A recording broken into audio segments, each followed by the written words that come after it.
Hello and welcome back to Historian at Midnight. On the last night that the city of Troy would ever stand whole beneath the stars, a man not much celebrated in the poem that had made that city famous, a middling spear carrier who appears in the Iliad only a handful of times, wounded once by a Greek champion and rescued once by his own goddess mother, woke in the dark to the sound of a noise no defender of a besieged city ever wants to hear at 3 a.m, which is silence. An unnatural, unbroken, city-wide silence. The kind that means either that the enemy has finally, after 10 long years, given up and sailed away for good, or that the enemy is already inside the walls and has simply not yet reached your street. It was the second of those two silences. By the time this man, whose name was Aeneas, understood what was happening, the wooden horse that his own countrymen had spent the evening hauling in triumph through a breach in their own wall had already opened in the dark like a seed pod, and armed Greeks were already moving through streets slick with wine and unguarded sleep, and the great palace of King Priam, the oldest and most sacred building in a city that had stood for generations, was already burning against the night sky with a light bright enough, the old poets tell us, to be seen from the ship still riding at anchor in the strait. Aeneas would spend that single night doing 3 things that would together define the rest of his life, and, if you believe the poem that was eventually built around him, the rest of a civilization's life as well. He would fight, uselessly and with a fury the poem does not ask us to admire, in the burning streets of a city that was already lost. He would lose, in the chaos of that same night,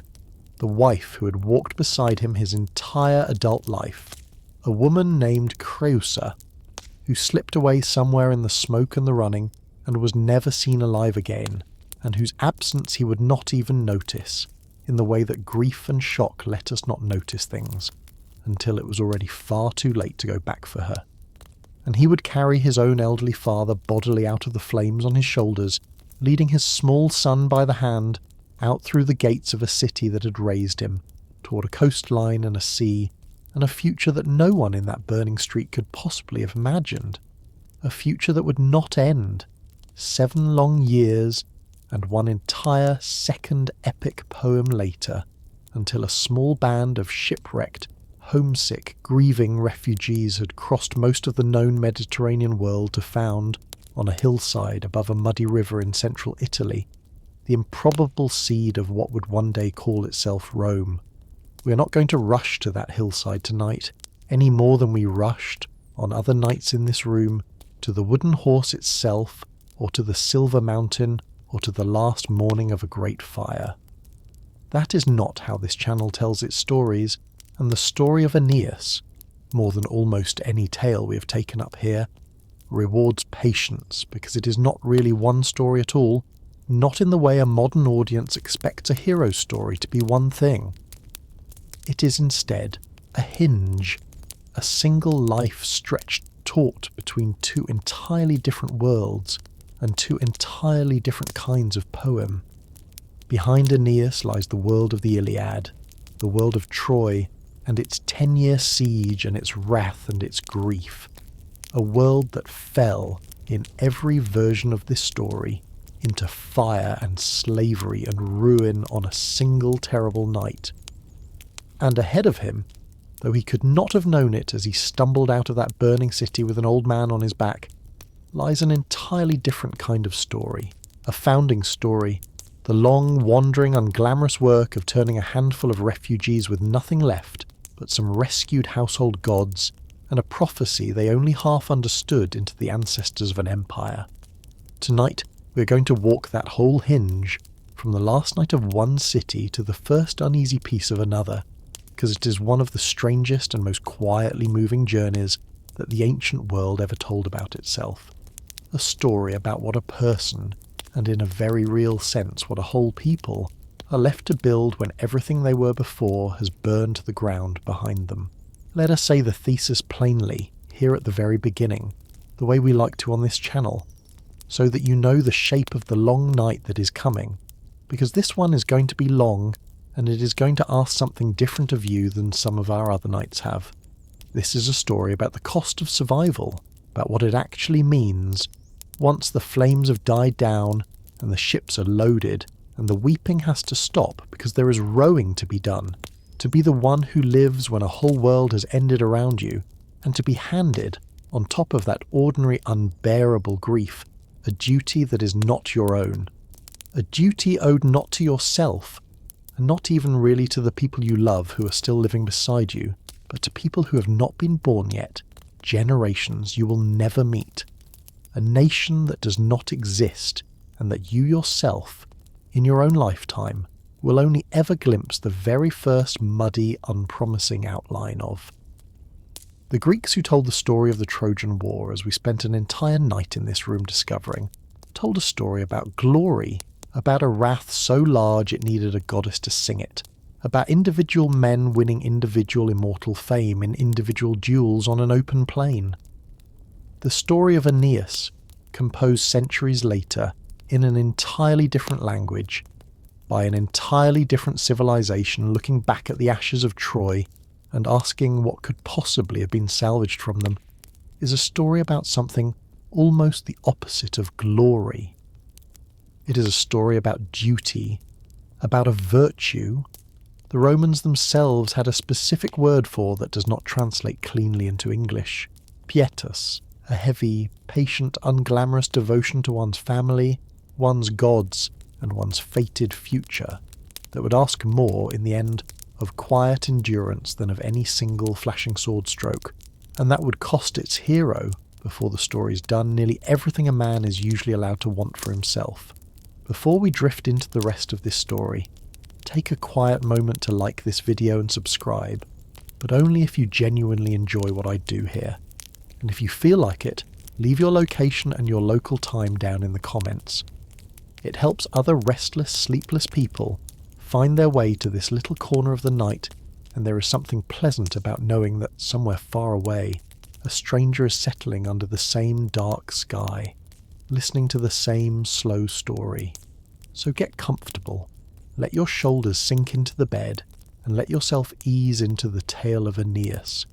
the Trojan who did not choose to survive the war that killed nearly everyone he loved, and who spent the rest of his life, willingly and unwillingly, in equal measure, paying for the privilege. A hero borrowed from someone else's war? To understand who Aeneas was on the night his city burned, we have to go back, briefly, to the poem that had already made him a minor figure in the world's imagination, centuries before anyone thought to build an entire second epic around him. Because Aeneas does not begin as an invention of the story we're telling tonight.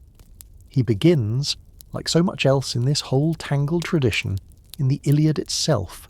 where he appears as a solid, respectable, second-tier Trojan warrior, a cousin of the royal house of Priam, through a separate branch of the Trojan royal family,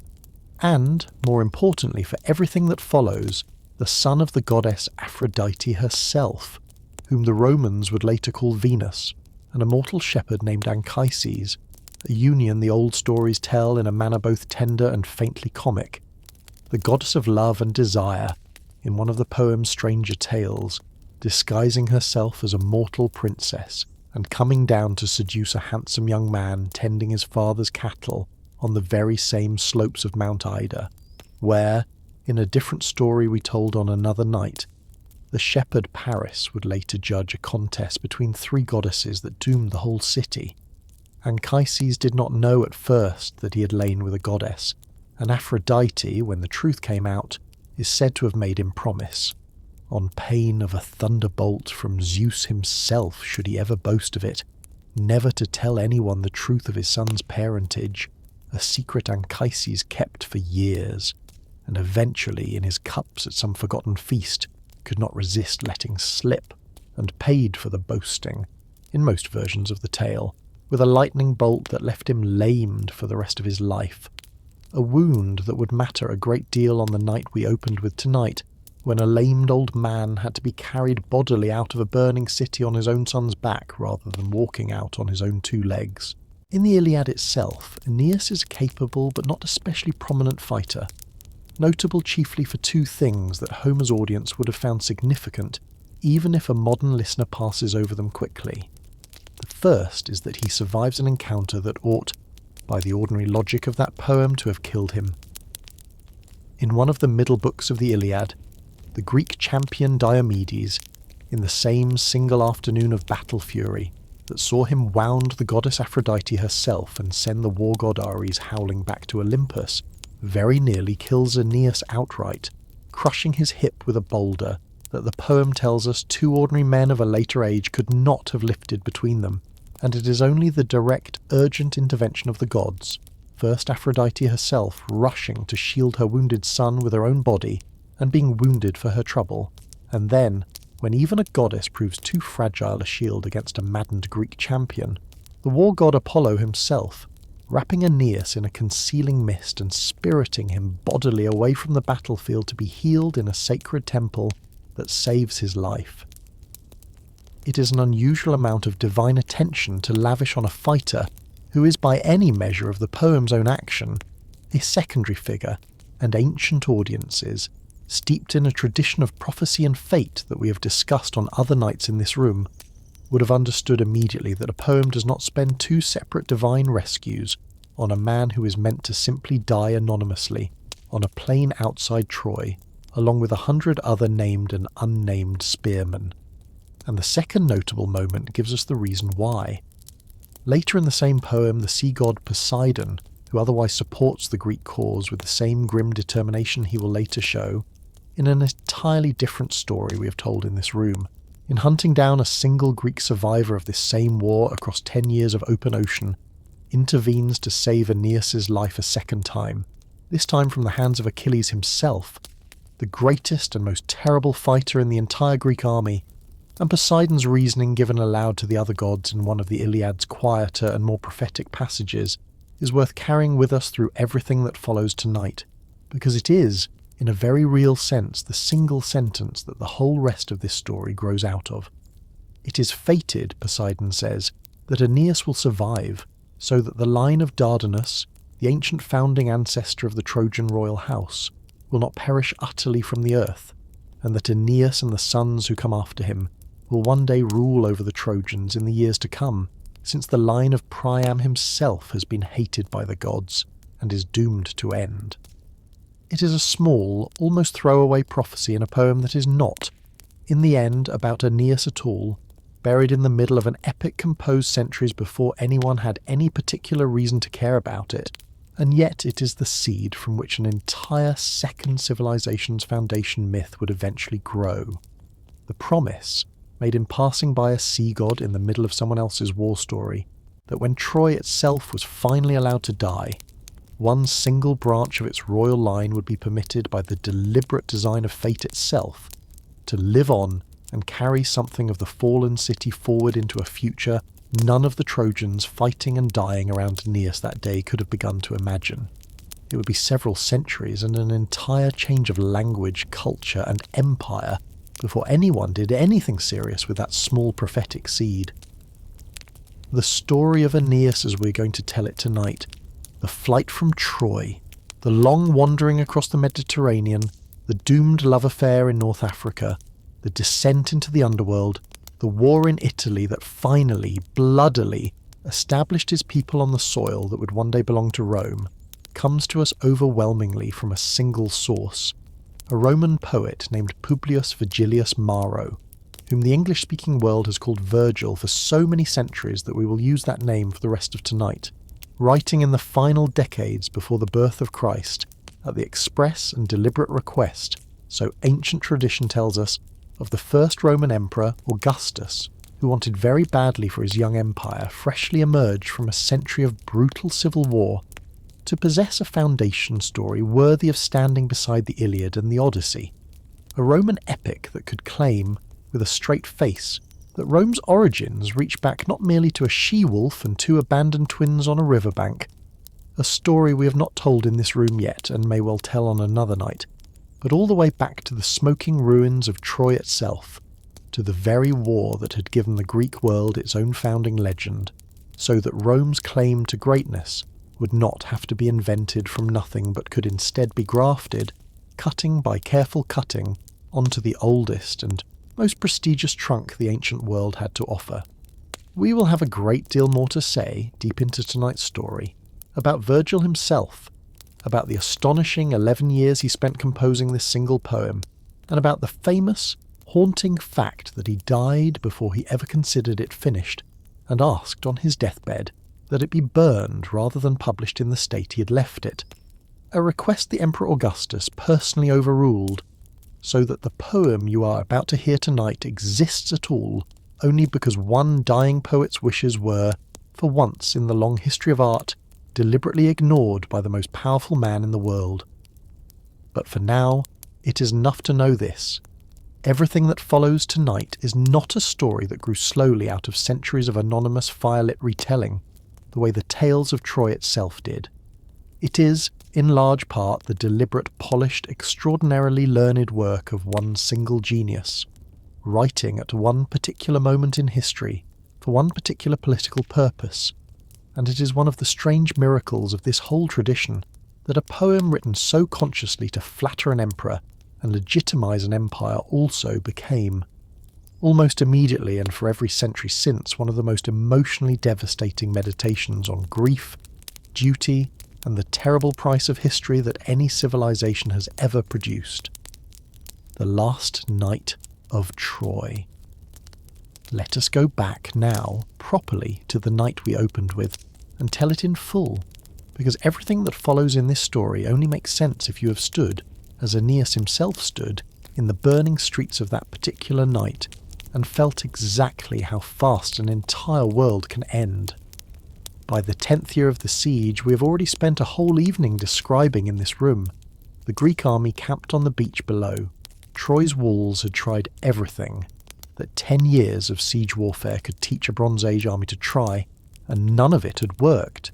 and it was only through the stratagem of the wooden horse, an idea the poets credit to the cunning Greek king Odysseus, that the city's walls, unbreached by any direct assault in a full decade of fighting, were finally brought down from the inside by the Trojans' own hands, in an act of collective misjudgment that every generation since has found a way to retell as a warning.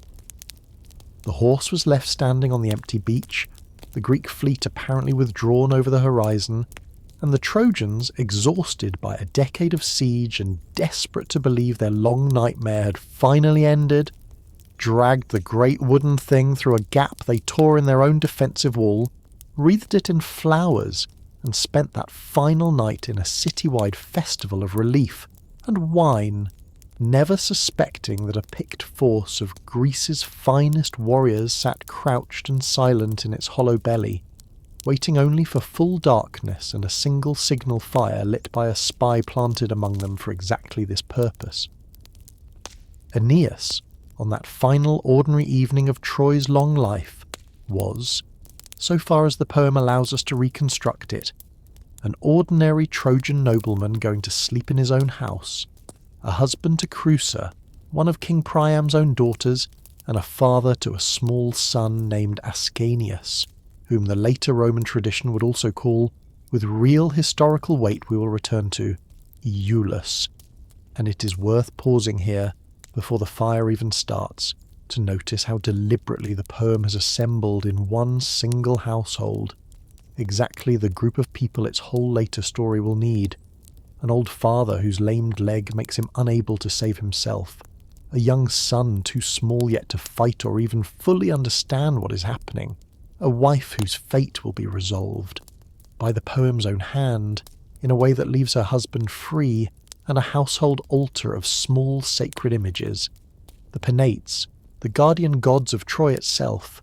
that this one family will be given the singular, terrible honour of carrying out of the fire and across the entire known world to a new home not yet built. Aeneas himself later tells this story, in the poem's own construction, as a survivor recounting it to a stranger long afterward,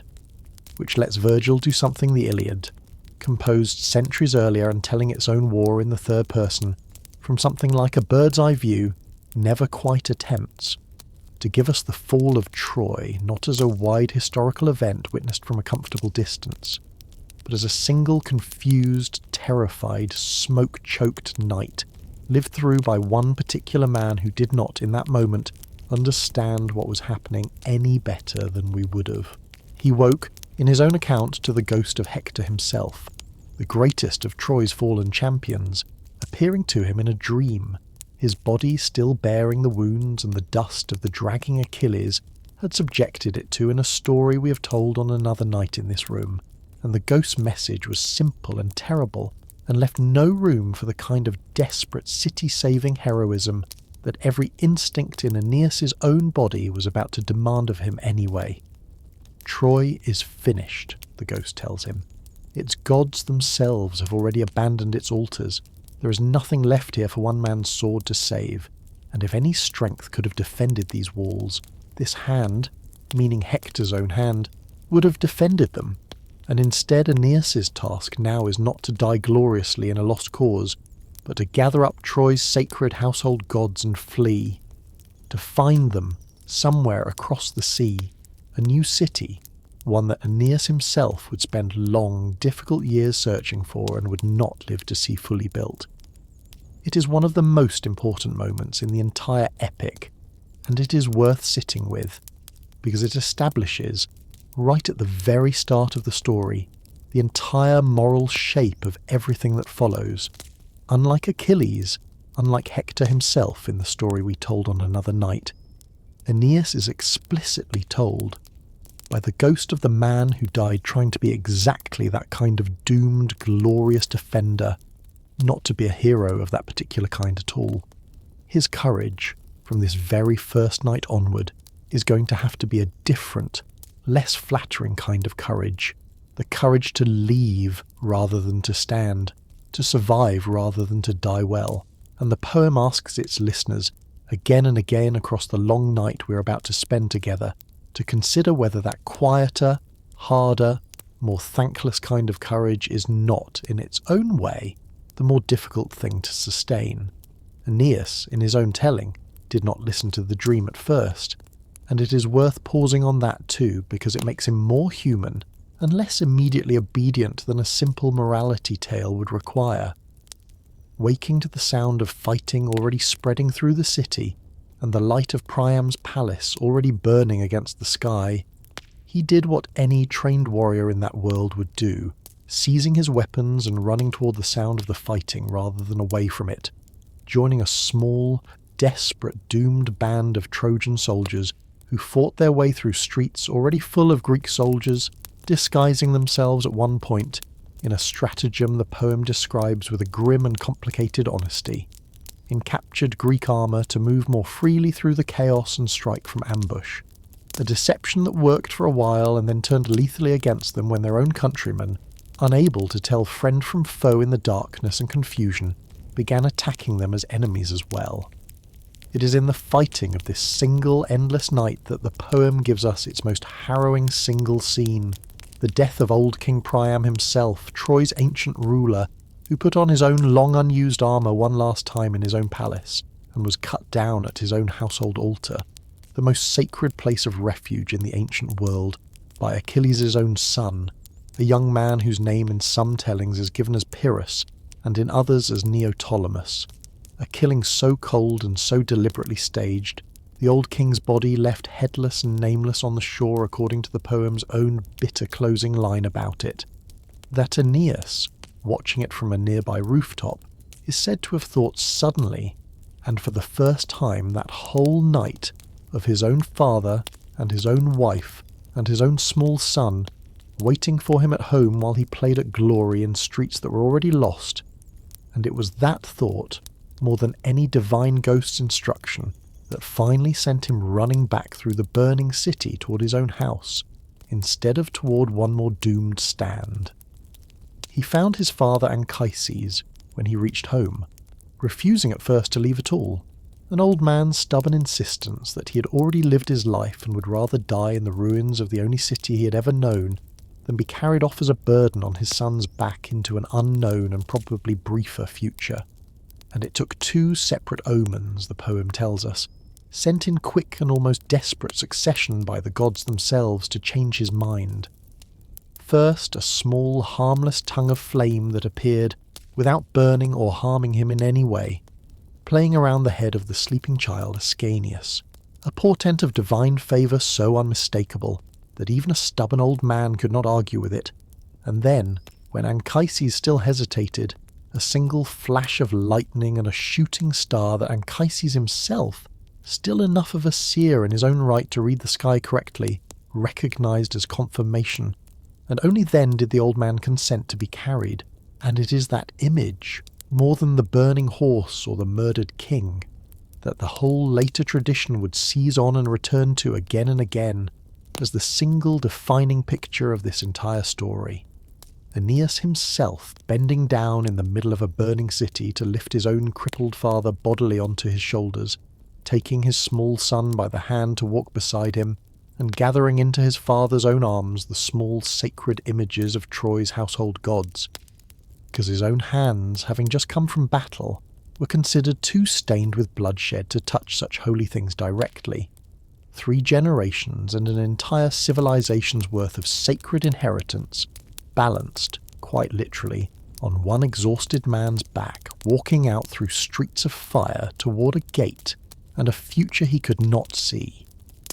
It was in the confusion of that walk, and not in the fighting that came before it, that Aeneas lost the 4th member of his household, and it is one of the most quietly devastating moments in the entire poem, precisely because of how ordinary its mechanics are. Creusa, his wife, was meant to be walking a careful distance behind him in the darkness, following the shadowy shapes of her husband and son, and father-in-law through streets crowded with fleeing Trojans and hunting Greeks alike, and somewhere in that chaos, whether through the press of the crowd, or a wrong turn taken in panic, or, as the poem itself seems to suggest without ever quite saying so outright, through the deliberate will of the gods, who had already decided, in the same way they had already decided the fate of Priam and of Troy itself, that she was not meant to complete this particular journey. She simply was not there anymore when Aeneas finally reached the agreed meeting point outside the city walls and turned to look for her. He didn't notice for some time. The poem admits with an honesty that later ages would find almost unbearably painful to sit with. So total was the chaos and the exhaustion and the singular animal focus of getting an old man and a small child safely out of a burning city, and when he did notice, he did what nothing in his careful, dutiful, forward-looking character up to this point had suggested he would do. He turned around and went back, alone, into the burning city he had just escaped, calling her name through streets now fully given over to Greek soldiers and looting and fire, risking in that one act the entire weight of the mission the ghost of Hector had laid on him only hours before. For the sake of a wife he had, in the ordinary chaos of survival, briefly and unforgivably forgotten to watch closely enough. He did not find her alive. What he found, instead, in one of the strangest and gentlest scenes in the entire poem, was her ghost, larger than life and calm in a way the living, panicked Creusa had perhaps never had the chance to be, appearing to him among the ruins to tell him, in effect, to stop looking, that her death that night had been willed by the gods for reasons beyond either of their understanding, that he was not to grieve for her as though some great injustice had been done, because a long and important future awaited him, a kingdom and a royal wife in a distant land, and that she herself, as a mere mortal Trojan woman and not the important divine mother of his fated line, was never meant to make that particular journey with him at all. It is worth pausing on how strange a comfort this actually is. If we look at it honestly rather than accepting it at face value, the way the poem, in its hurry to move Aeneas along toward his destiny, seems to want us to. A grieving husband, having just lost his wife in the chaos of his own city's destruction, is told by her own ghost, essentially, that her death was necessary and even fitting, a piece of foundational logistics clearing the way for a more important marriage still to come, and the poem does not dwell on whether Aeneas found this comfort actually comforting, moving him quickly on instead to the moment when he emerged from the city for the second and final time and found, waiting at the agreed meeting place, a crowd of other Trojan survivors who had gathered there in the night, drawn, we might imagine, by nothing more than the same desperate instinct to find any remaining fragment of their shattered home, ready now to follow wherever this one man, carrying his father and his son, and his city's gods on his own 2 shoulders, chose to lead them. Notice, before we move on from this single terrible night, what has actually happened here, because it sets the shape of everything still to come. In the space of a few burning hours, Aeneas has lost his king, his city, his home, and his wife, and has gained, in their place, exactly 3 things. An old father who cannot walk on his own, a young son too small to help, and a small band of frightened homeless refugees looking to him,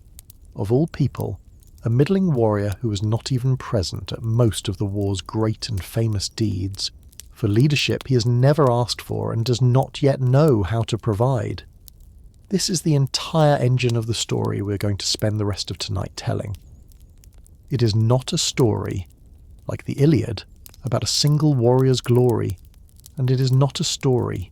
like the tale of Odysseus that we spent a whole other night on in this room, about one clever man's long personal struggle to reclaim a home he already had waiting for him. It is a story about a man who has nothing left to reclaim, because there is no home left standing to return to, and who must instead build one from absolutely nothing, out of a handful of survivors, a lamed father, a small child, some rescued statues of household gods, and a fate he's been told about only in the vaguest and most incomplete terms, somewhere across a sea he has not yet even begun to cross. A fleet built in the mountains.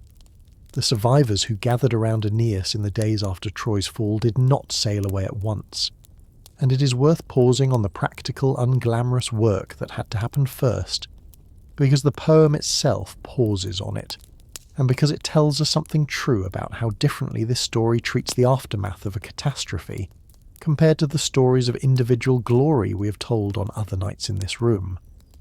A band of refugees with no ships of their own could not simply walk down to a beach and put to sea. They retreated instead into the forested foothills of Mount Ida, the same mountain where Paris had once judged 3 goddesses, and where Aeneas's own father had once caught the eye of a goddess disguised as a mortal woman, and there, through what the poem tells us was most of a full year, they felled timber and built, plank by plank, a small fleet of 20 ships, gathering to themselves as word spread through the surrounding countryside that a Trojan prince of the old royal blood was building a fleet and meant to sail. Whatever scattered survivors of the war and the sack had managed to hide in the hills or the smaller towns of the Troad rather than being carried off into slavery by the departing Greek fleet. It is worth noticing here at the very beginning of the voyage proper how small and how improvised this whole enterprise actually was, a detail the later, grander parts of the story sometimes let us forget. This was not a royal expedition outfitted with the resources of an intact kingdom, the way the great fleet at Aulis had been in the war that had just ended it. It was 20 homemade ships, crewed by farmers and craftsmen and old soldiers who had lost everything, built by hand in a single year out of a mountain's own timber, carrying a population that had no clear idea yet of where it was even going, only a ghost's vague instruction to find a new home across the sea, and a father's stubborn, unproven conviction that he, of all the survivors of that terrible night, was somehow the man who was supposed to lead them there. They set sail in what the poem places as early summer, with the sea, we are told, still calm enough for a fleet of inexperienced sailors to risk it, and their first landfall was not some strange monster-haunted country at the far edge of the world, the way the very first stop of the Wanderer we discussed on another night in this room had been, but a place close enough to home and familiar enough by reputation that Aeneas believed at first he had found exactly the sort of new beginning he was looking for. Thrace, the wild country north of the Aegean along the coast we know today as northern Greece and southern Bulgaria, had been an ally of Troy throughout the long war, its king Polymestor bound to the Trojan royal house by ties of both alliance and marriage, and it seemed, to a small band of homeless Trojans, a reasonable enough place to put down the first stakes of a new city, close enough to their old home to feel less like exile, among people who had fought on their side rather than against them. Aeneas began, in fact, the actual work of founding a settlement there, marking out walls and giving the place a name, before the land itself gave him a warning so grim and so specific that no reasonable person could have mistaken its meaning. He went, in the poem's own telling, to gather green branches from a nearby thicket to wreathe an altar for a sacrifice, meaning to give proper thanks to the local gods for a safe landfall. And when he tore the first branches from the earth, the poem tells us, in one of its most genuinely unsettling passages, that black drops of blood welled up from the broken roots, and a voice, muffled and distant, seemed to rise from the ground itself, begging him to stop tearing at a body already buried and mourned enough, and to spare a kinsman this final indignity. What Aeneas had stumbled into, and what the shocked and half-disbelieving refugees soon confirmed by digging carefully at the base of the mound where these strange bleeding shrubs grew, was a grave, and in it the body of a young man named Polydorus, the youngest son of old King Priam himself, whom the Trojans, in the desperate final years of the siege, had sent secretly across the sea to this same supposedly friendly Thracian court, along with a substantial quantity of gold, to be kept safe outside the city until the war's outcome was decided one way or the other. And King Polymestor, the very ally the fleeing Trojans had just sailed to for shelter, had done what greedy, opportunistic men in every age of this kind of story eventually do when a fortune and a friendless boy are placed together in their power, and the political winds shift decisively against the boy's own family. Once word reached Thrace that Troy had fallen and that Priam's whole royal line was doomed, Polymestor had simply murdered the child in his care and kept the gold for himself, burying the evidence, quite literally, under a thicket of spears that had, in the years since, grown up into the very shrubs Aeneas had innocently reached for on his first morning of trying to build a new life in this supposedly welcoming land. It is worth pausing on this episode, brief as it is, because it establishes so early and so bluntly a theme this whole story will return to again and again before the night is over, that grief and violence do not stay conveniently behind you when you flee a burning city, that the war's poison has travelled ahead of the refugees themselves into places they had every reasonable hope of finding safe, and that alliances forged in wartime convenience curdle, with sickening speed, once the war itself is over and the strong no longer need the weak. Aeneas and his people did not linger in Thrace to seek any kind of justice against Polymestor, an omission that a story built around individual glory and vengeance, the kind of story the Iliad tells so well, would almost certainly have lingered over. They instead performed what funeral rites they could for the murdered boy, raising a proper mound and holding the proper rituals of mourning that his own hasty secret burial had denied him, and then, understanding with a clarity that must have been almost unbearably bitter, that there was no safe harbour waiting for them so close to their own ruined home, they got back into their ships and sailed on, carrying with them a lesson about the world they now found themselves adrift in that none of them could have wanted to learn quite so quickly. That the map of who could be trusted had been completely redrawn by the fall of Troy, and that they would have to learn its new shape one grim discovery at a time, the island of Delos, and a riddle half understood. Their next stop was a place of an entirely different character,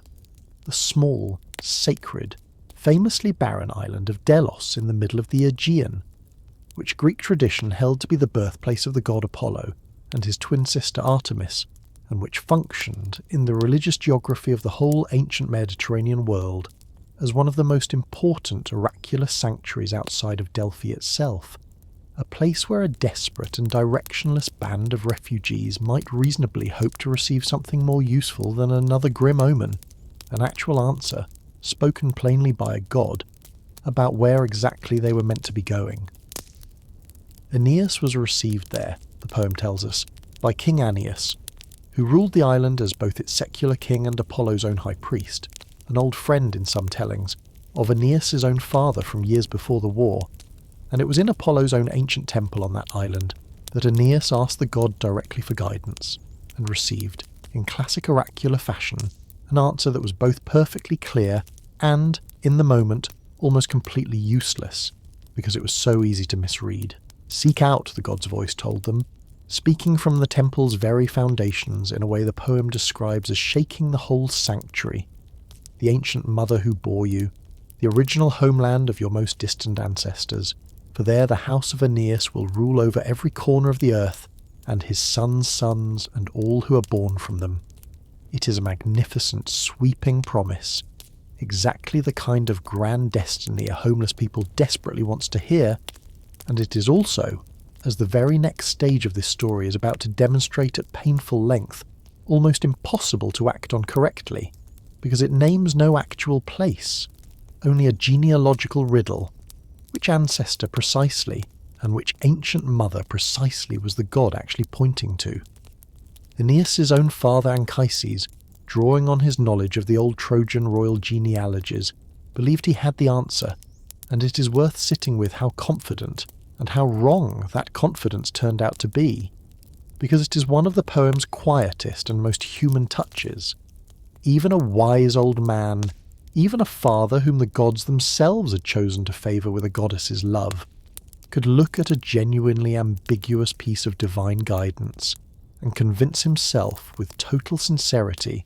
that it pointed somewhere it did not actually point at all. Anchises recalled that the ancient founder of the Trojan royal line, a figure named Teucer, was said in the oldest stories to have come originally not from Asia Minor at all, but from the great island of Crete, where a river called the Idaean Simois still bore a name that echoed the sacred river running past Troy itself, and where a mountain called Mount Ida stood as well, sharing its name, whether by coincidence or by the deep patterning of myth repeating itself across geography, with the very mountain above Troy where Paris had judged his contest, and where Aeneas' own fleet had first been built. It seemed to Anchises an unmistakable confirmation, ancestor and place name and sacred mountain, all lining up in exactly the pattern a hopeful, homesick old man wanted to see, and the whole fleet, buoyed by what felt like their first genuinely good news since the fall of the city, turned south for Crete, eager at last to actually begin building rather than merely fleeing. They landed on Crete in good spirits, and Aeneas, believing the god's riddle finally solved, began marking out the walls of a permanent settlement he named Pergamia, after the citadel of Troy itself, urging his people to plant crops, build houses, and set aside at last the exhausting posture of refugees always about to move on again in favour of the settled, rooted life of citizens who had finally arrived. And it is precisely at the moment of that premature relief the poem tells us, with a cruelty this whole story keeps circling back to, that disaster struck, not in the form of an enemy fleet or a treacherous king this time, but in the much older, much crueler form of plague,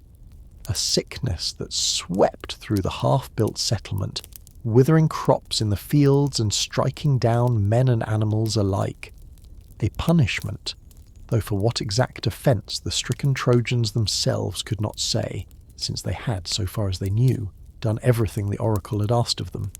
Anchises, watching the new settlement he had been so certain was their destined home, instead beginning to die around them, urged Aeneas to sail back to Delos and ask Apollo's oracle directly what they had gotten wrong, but the answer, when it came, arrived by a gentler and stranger route than another sea voyage.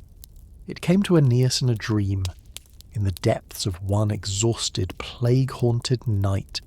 in the form of Troy's own household gods, the small sacred images that Anchises himself had carried out of the burning city in his own arms, and that now stood, we are told, gleaming faintly in the moonlight that fell through the window of the room where Aeneas lay sleeping, and they spoke to him with a gentleness that must have been almost unbearable after the grim omens of Thrace, telling him plainly that Apollo's oracle had never meant Crete at all, that Anchises had read the riddle correctly in every detail except the one that mattered most,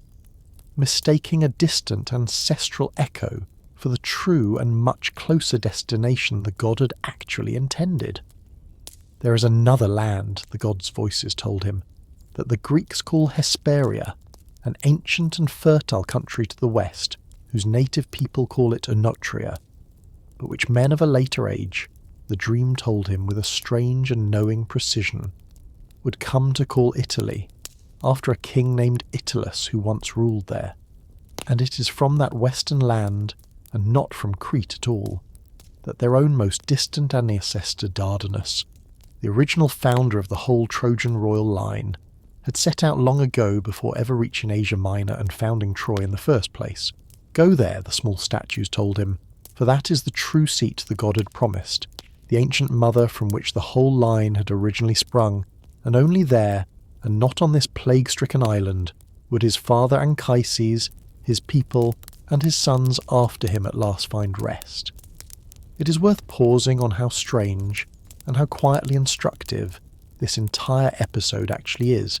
because it undercuts, gently but unmistakably, the whole idea of a hero simply receiving his destiny handed to him complete and error-free from the very first oracle. Even divine guidance, this part of the story insists, can be misheard by well-meaning, intelligent people trying their honest best to interpret it. And even a father as devoted and as favoured by the gods as Anchises can lead his whole people, in good faith, in exactly the wrong direction. And the correction, when it finally comes not as a rebuke, but as a patient, almost tender clarification. The very household gods that this family has carried so faithfully out of one burning city, now gently steering them away from a second, quieter kind of ruin. Aeneas woke from the dream shaken, and reported it at once to his father, who confirmed on being told that he now remembered, or perhaps only now allowed himself to remember, an old prophecy once spoken over him by a Trojan seer named Cassandra, the doomed princess whose gift for true prophecy came paired by a curse we discussed on another night in this room, with the certainty that no one would ever believe her,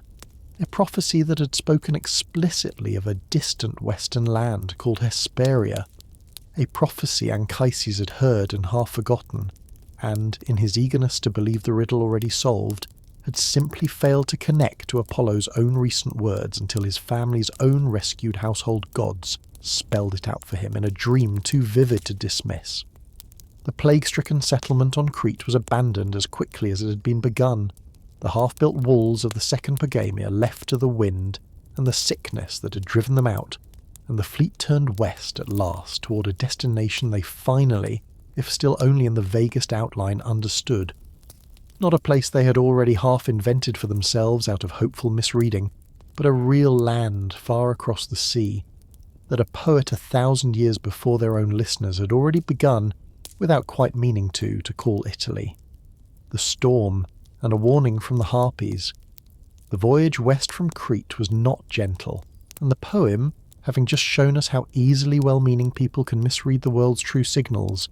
now shows us how violently and impersonally the world itself can simply refuse to cooperate, regardless of anyone's intentions at all.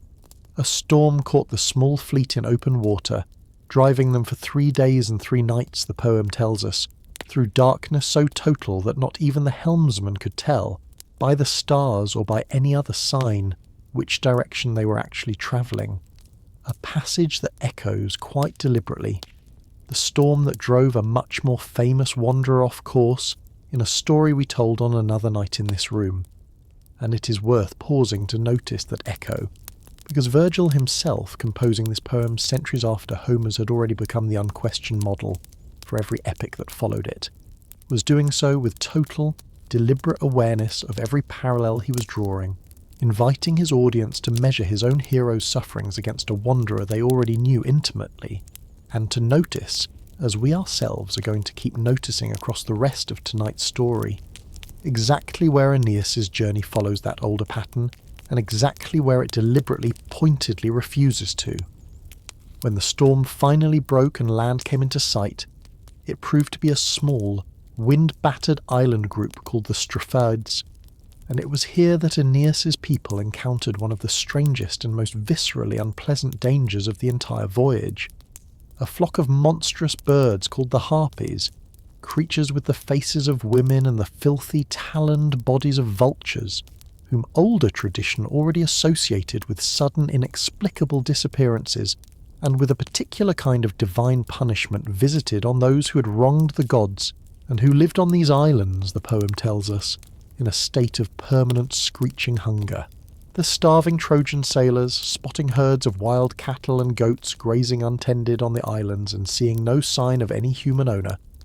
did exactly what any exhausted, storm-battered crew would do, slaughtering the animals and preparing a feast on the shore. And it was in the middle of that feast, just as they were finally about to eat a proper meal after days of terror at sea, that the harpies descended on them in a screaming, filthy swarm, snatching food from their very hands and fouling everything they could not carry off with a stench the poem describes in language that has stayed genuinely unpleasant across 2,000 years of translation. The Trojans, understandably furious, armed themselves and drove the creatures off in a second attempt at the same meal, and it is here that the episode turns from mere horror into something closer to the omens of Thrace, a warning delivered through violence rather than through blood welling from the earth. The largest and most terrible of the harpies, a creature named Seleno, whose very name meant something like the Dark One, perched on a nearby crag, out of reach of Trojan swords, and delivered a curse in a voice the poem describes as prophetic and dreadful in equal measure, telling the Trojans plainly that they were being punished in this small and disgusting way for the slaughter of cattle that, whatever they believed, did not truly belong to no one, and warning them that although they would indeed reach the Italy they were now sailing toward, they would not be permitted to build their promised city there until hunger itself had driven them to the desperate extremity of eating their own tables. It is a strange, riddling curse, deliberately built in the same oracular tradition as Apollo's earlier prophecy at Delos, another piece of true information wrapped in language obscure enough to cause real anxiety before its actual, far gentler meaning becomes clear, and we will see, much later in tonight's story, exactly how and when that particular riddle finally does resolve itself, in a moment that turns out to be, against every expectation the terrifying Harpy's curse has built up in us, one of the most quietly joyful turning points in the entire poem. For now, though, the Trojans, shaken and frightened by a prophecy of eventual starvation and desperation hanging over the very destination they had only just learned to aim for, fled the Straphades as quickly as their ships could carry them, sailing north and east along the coastline of Greece itself, past shores where the war they had just survived was still, for the people living there, a matter of very recent and very raw memory, toward a stop that would prove to be one of the strangest and, in its own quiet way, one of the saddest reunions in this entire long story. A little Troy, built by a captive queen, after skirting the coast of a Greek homeland that offered no safe harbour to Trojan refugees so soon after the war, and after Aeneas himself was granted a brief, unsettling vision of a war god's temple, where the very trophies of Troy's own defeat hung displayed on the walls, the fleet made landfall at last on the coast of Epirus, in the northwestern corner of Greece, at a small settlement whose name, when Aeneas first heard it spoken, must have felt less like an ordinary piece of geography, and more like a wound reopening. The place was called Buthrotum, and it was ruled, the Trojans soon learned with a mixture of astonishment and grief, by two people whose names belonged unmistakably to the family and the city that had just been destroyed. Helenus, one of Priam's own surviving sons, a Trojan prince, and, like his sister Cassandra, gifted with the power of true prophecy, and beside him, ruling as his consort, Andromache, the widow of the great Trojan champion Hector himself, whose husband we watched, on another night in this room, killed by Achilles and dragged behind his chariot in the dust beneath his own city's walls. The path that had brought these two survivors to a small Greek settlement in Epirus, ruling side by side as king and queen of a tiny transplanted Troy, was itself a story of grief compounding grief in exactly the way this whole cycle of tales seems unable to stop repeating. Andromache, in the terrible division of captured women that followed Troy's fall, had been given as a war prize to Achilles' own son Neoptolemus, the same young man who had cut down old King Priam at his own altar on the last night of the city, and she had been forced to bear him children in a captivity that the poem does not dwell on, but does not let us forget either, before Neoptolemus himself was killed, in a quarrel over another woman entirely, at the shrine of Apollo at Delphi, leaving Andromache's hand and the fragment of a kingdom Neoptolemus had carved out in Epirus to Helenus, the Trojan prince who had somehow, alone among Priam's many sons, survived both the war and the sack of the city, having been taken captive by the Greeks himself under circumstances the old sources disagree about, and who now found himself ruling, as a Trojan, over a portion of Greek land, married to his own dead brother's widow, in a settlement that the two of them, in a grief so specific it is almost impossible to read about without feeling it, had rebuilt, brick by careful brick, in deliberate miniature imitation of the Troy that no longer existed, complete with its own small Scamander river, its own small Trojan gate, and its own tiny citadel they called, with a devotion that the poem treats with total, unironic tenderness, a second Pergamea. It is worth pausing on this small, strange kingdom, because it offers the poem's first real vision of what grief looks like when it is not resolved by a hero's forward momentum, but simply lived inside, indefinitely, by people who have chosen to stop moving forward at all. Aeneas arrives at Buthrotum expecting perhaps some measure of comfort from finding fellow Trojan survivors who understand exactly what he has lost, and what he finds instead, in Andromache above all, is a woman who has built her entire remaining life into a monument to a single irrecoverable moment, walking, the poem tells us, in a scene of aching, deliberate strangeness, to pour offerings and call out to the empty tomb of Hector, a tomb that holds no actual body, since Hector's remains lie buried at Troy itself, an empty grave built and tended with real, ongoing grief for a husband she still speaks to as though he might somehow hear her,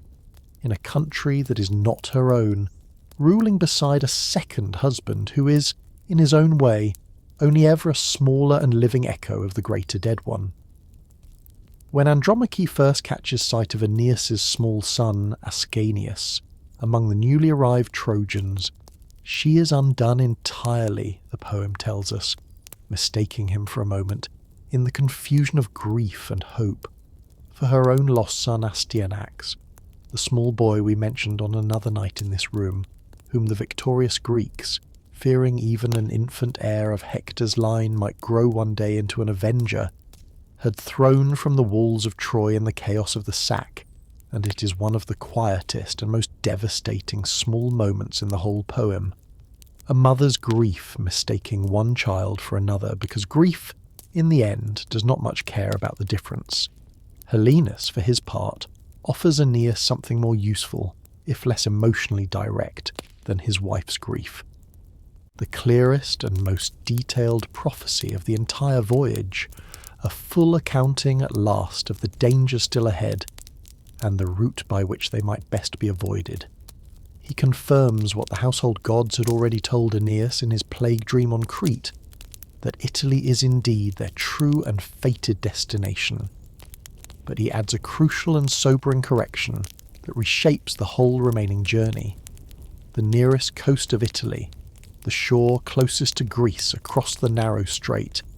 is not the one they are meant to settle, and Helenus warns them urgently against making landfall there at all. For that coast is inhabited, in his telling, by Greek settlers who have already established colonies of their own, men who would meet a Trojan fleet with exactly the hostility 10 years of war would suggest. Instead, he instructs them to sail the long way around, south along the coast of Greece, and then all the way around the entire boot of the Italian peninsula, avoiding the narrow, treacherous strait between Italy and Sicily entirely, a strait guarded. He warns them in language that should sound familiar to anyone who remembers the story of the wandering hero we discussed on another night, by two matched horrors, a many-headed monster named Scylla lodged in a cave on one cliff face, and a ship-swallowing whirlpool named Charybdis on the other. The very same twin dangers. The poem makes unmistakably clear through its own deliberate echo that another famous wanderer had been forced to choose between in the exact same waters some years before. It is worth pausing on how openly this poem is willing to acknowledge, at this point in the story, that its hero is walking a path other famous heroes have already walked, and that its own audience already knows the older story by heart. Helenus does not merely warn Aeneas about Scylla and Charybdis in the abstract. He tells him, plainly, to take the safer, longer route around the whole island of Sicily, rather than risk the strait at all, precisely because a wiser course exists that the earlier, more famous wanderer had not had the luxury of choosing. And there is something quietly moving in that detail, a poem written centuries after Homer's own, deliberately giving its hero the chance to learn from a predecessor's suffering rather than simply repeating it. A small act of narrative mercy that the tale of Odysseus, arriving at those same waters with no prior warning at all, was never permitted. Helenus adds one further, stranger instruction before the fleet departs,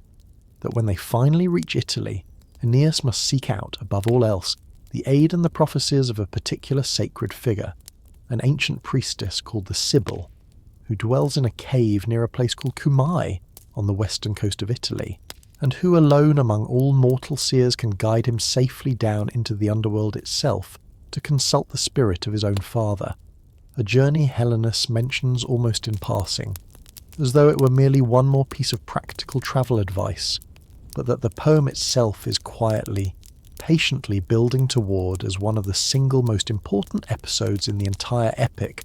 a promise we will return to in full much later tonight. The Trojans parted from Helenus and Andromache with real grief on both sides, loaded down with gifts of silver and Trojan work armour and rich cloth, and it is worth noticing before we sail on what this whole episode has actually accomplished within the larger shape of the story. It has shown us two different ways of surviving a catastrophe, set directly beside each other so the poem's audience cannot help but compare them. Andromache and Helenus have survived by staying still, by rebuilding in painstaking miniature the exact world they lost,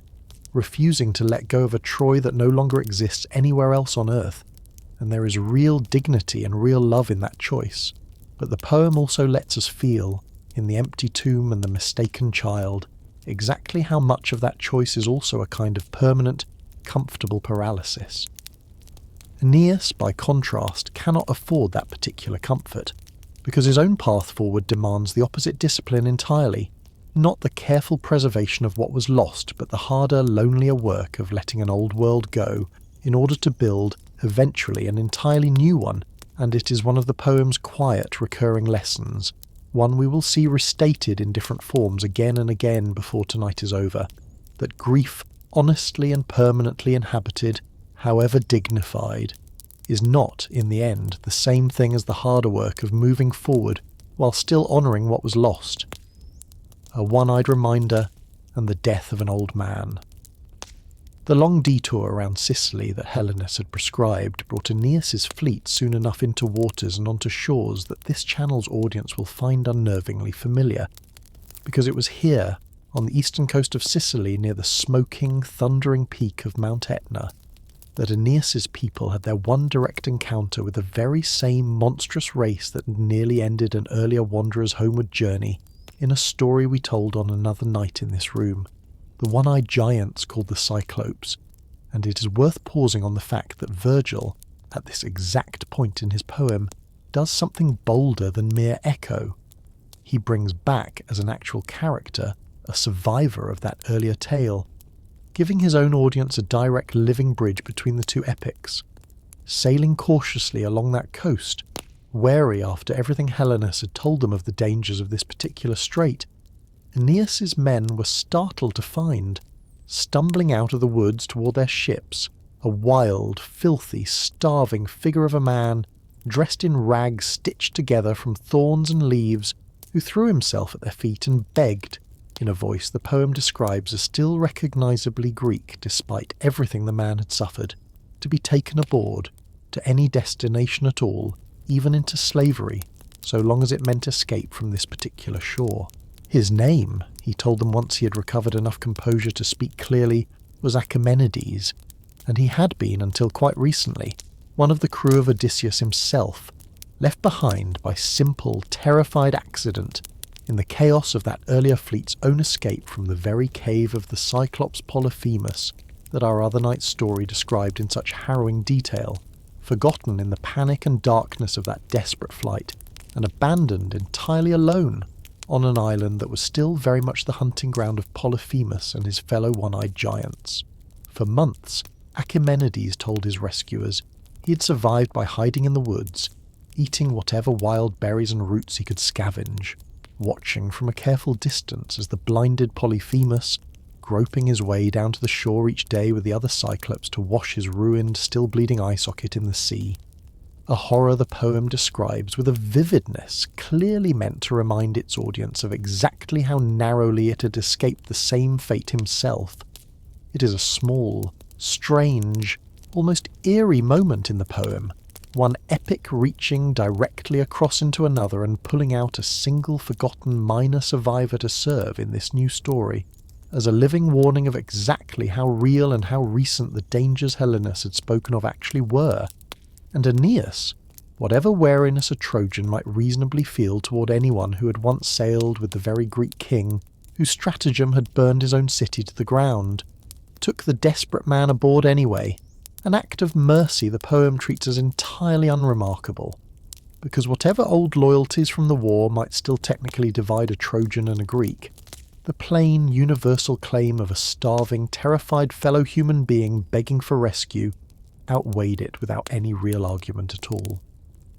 They fled that shore just quickly enough, the poem tells us in one final thunderous flourish to close out the episode, escaping in their ships as the blinded Polyphemus himself, alerted by the sound of oars in the water, came stumbling down to the very edge of the sea, wading out as far as the water would let him, and letting out a bellow so vast that it summoned every other Cyclops on the mountain down to the shore in answer, a horrifying tableau of the whole one-eyed race gathered helplessly at the water's edge as Aeneas's fleet rowed, with real and understandable terror, out of their reach, past the very rocks, the poem notes, that had nearly capsized an earlier fleet fleeing this same shore under this same monstrous threat. It was in the aftermath of that narrow escape, sailing on around the southern coast of Sicily, to a friendly port at a place called Drepanum, that the poem delivers one of its quietest and, in its own way, most crushing blows, a death handled with a restraint that makes it, if anything, more affecting than a more dramatic scene might have been. Anchises, the old father Aeneas had carried bodily out of the flames of Troy on the very first night of this whole long ordeal, who had endured shipwreck and plague and false starts and the grief of losing his son's wife and his own home, simply died there, at Drepanum, of nothing more dramatic than the ordinary weight of his own great age finally catching up with him, and the poem, remarkably, does not dwell on the scene of his death at all, mentioning it in only a handful of lines, an omission so striking given how much careful attention the poem lavishes on other losses throughout this same voyage, that generations of readers have puzzled over exactly what to make of it. Perhaps, and this is the reading this channel finds most persuasive, the poem simply could not bear to linger on it. The death of the one figure who had, across the whole journey so far, served as Aeneas's guide, his conscience, and his last living link to the Troy that no longer existed, being too large a grief for the poem's own narrator, Aeneas himself, recounting all of this later to a stranger, to describe in any greater detail than the bare fact of it,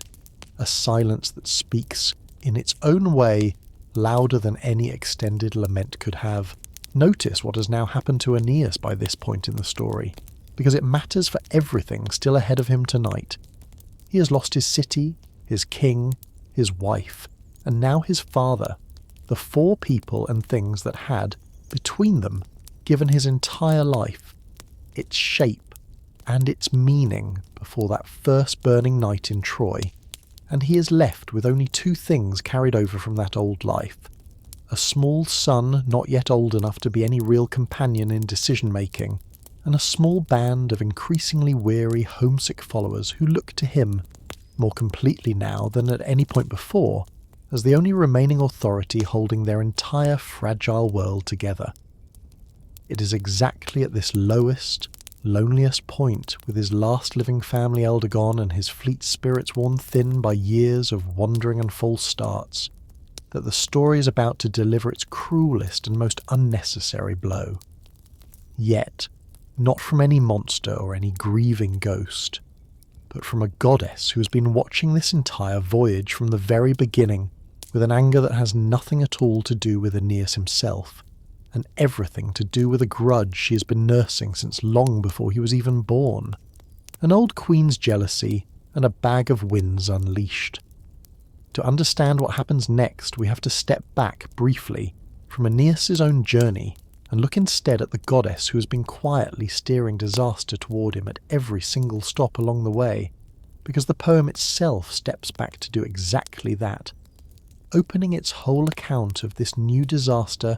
not with the Trojans at all, but with Juno, queen of the gods, whom the Greeks had called Hera in the story of a different, earlier wanderer we discussed on another night, sitting on Olympus and nursing a grievance so old and so tangled that it takes the poem several separate threads just to lay it all out. She hated the Trojans, we're told, for 3 distinct reasons that had accumulated layer upon layer over the years, the way old grudges so often do. For the ancient slight of the judgment of Paris, in which a Trojan shepherd prince had once ranked another goddess's beauty above her own. For the abduction, from among the very Trojan royal family, of a beautiful young prince named Ganymede, carried off by Jupiter himself to serve as cupbearer to the gods, a personal humiliation to a jealous wife that the poem does not pretend was anything less. And for a favouritism of her own, a deep and genuine love for the North African city of Carthage, which she had already decided, long before any Trojan ship ever sailed near it, was destined to become the greatest city in the world, a destiny she knew, through the same prophetic channels every god in this story seems to have access to, was fated instead to be cut short one day by a nation descended from these very Trojan survivors she now watched sailing so stubbornly toward their own promised future in Italy. It is worth pausing on this last reason especially, because it is the one that reaches furthest forward, past the entire lifetime of every character in this poem, into a piece of actual, verifiable Roman history that Virgil's own audience, unlike Aeneas himself, understood perfectly well.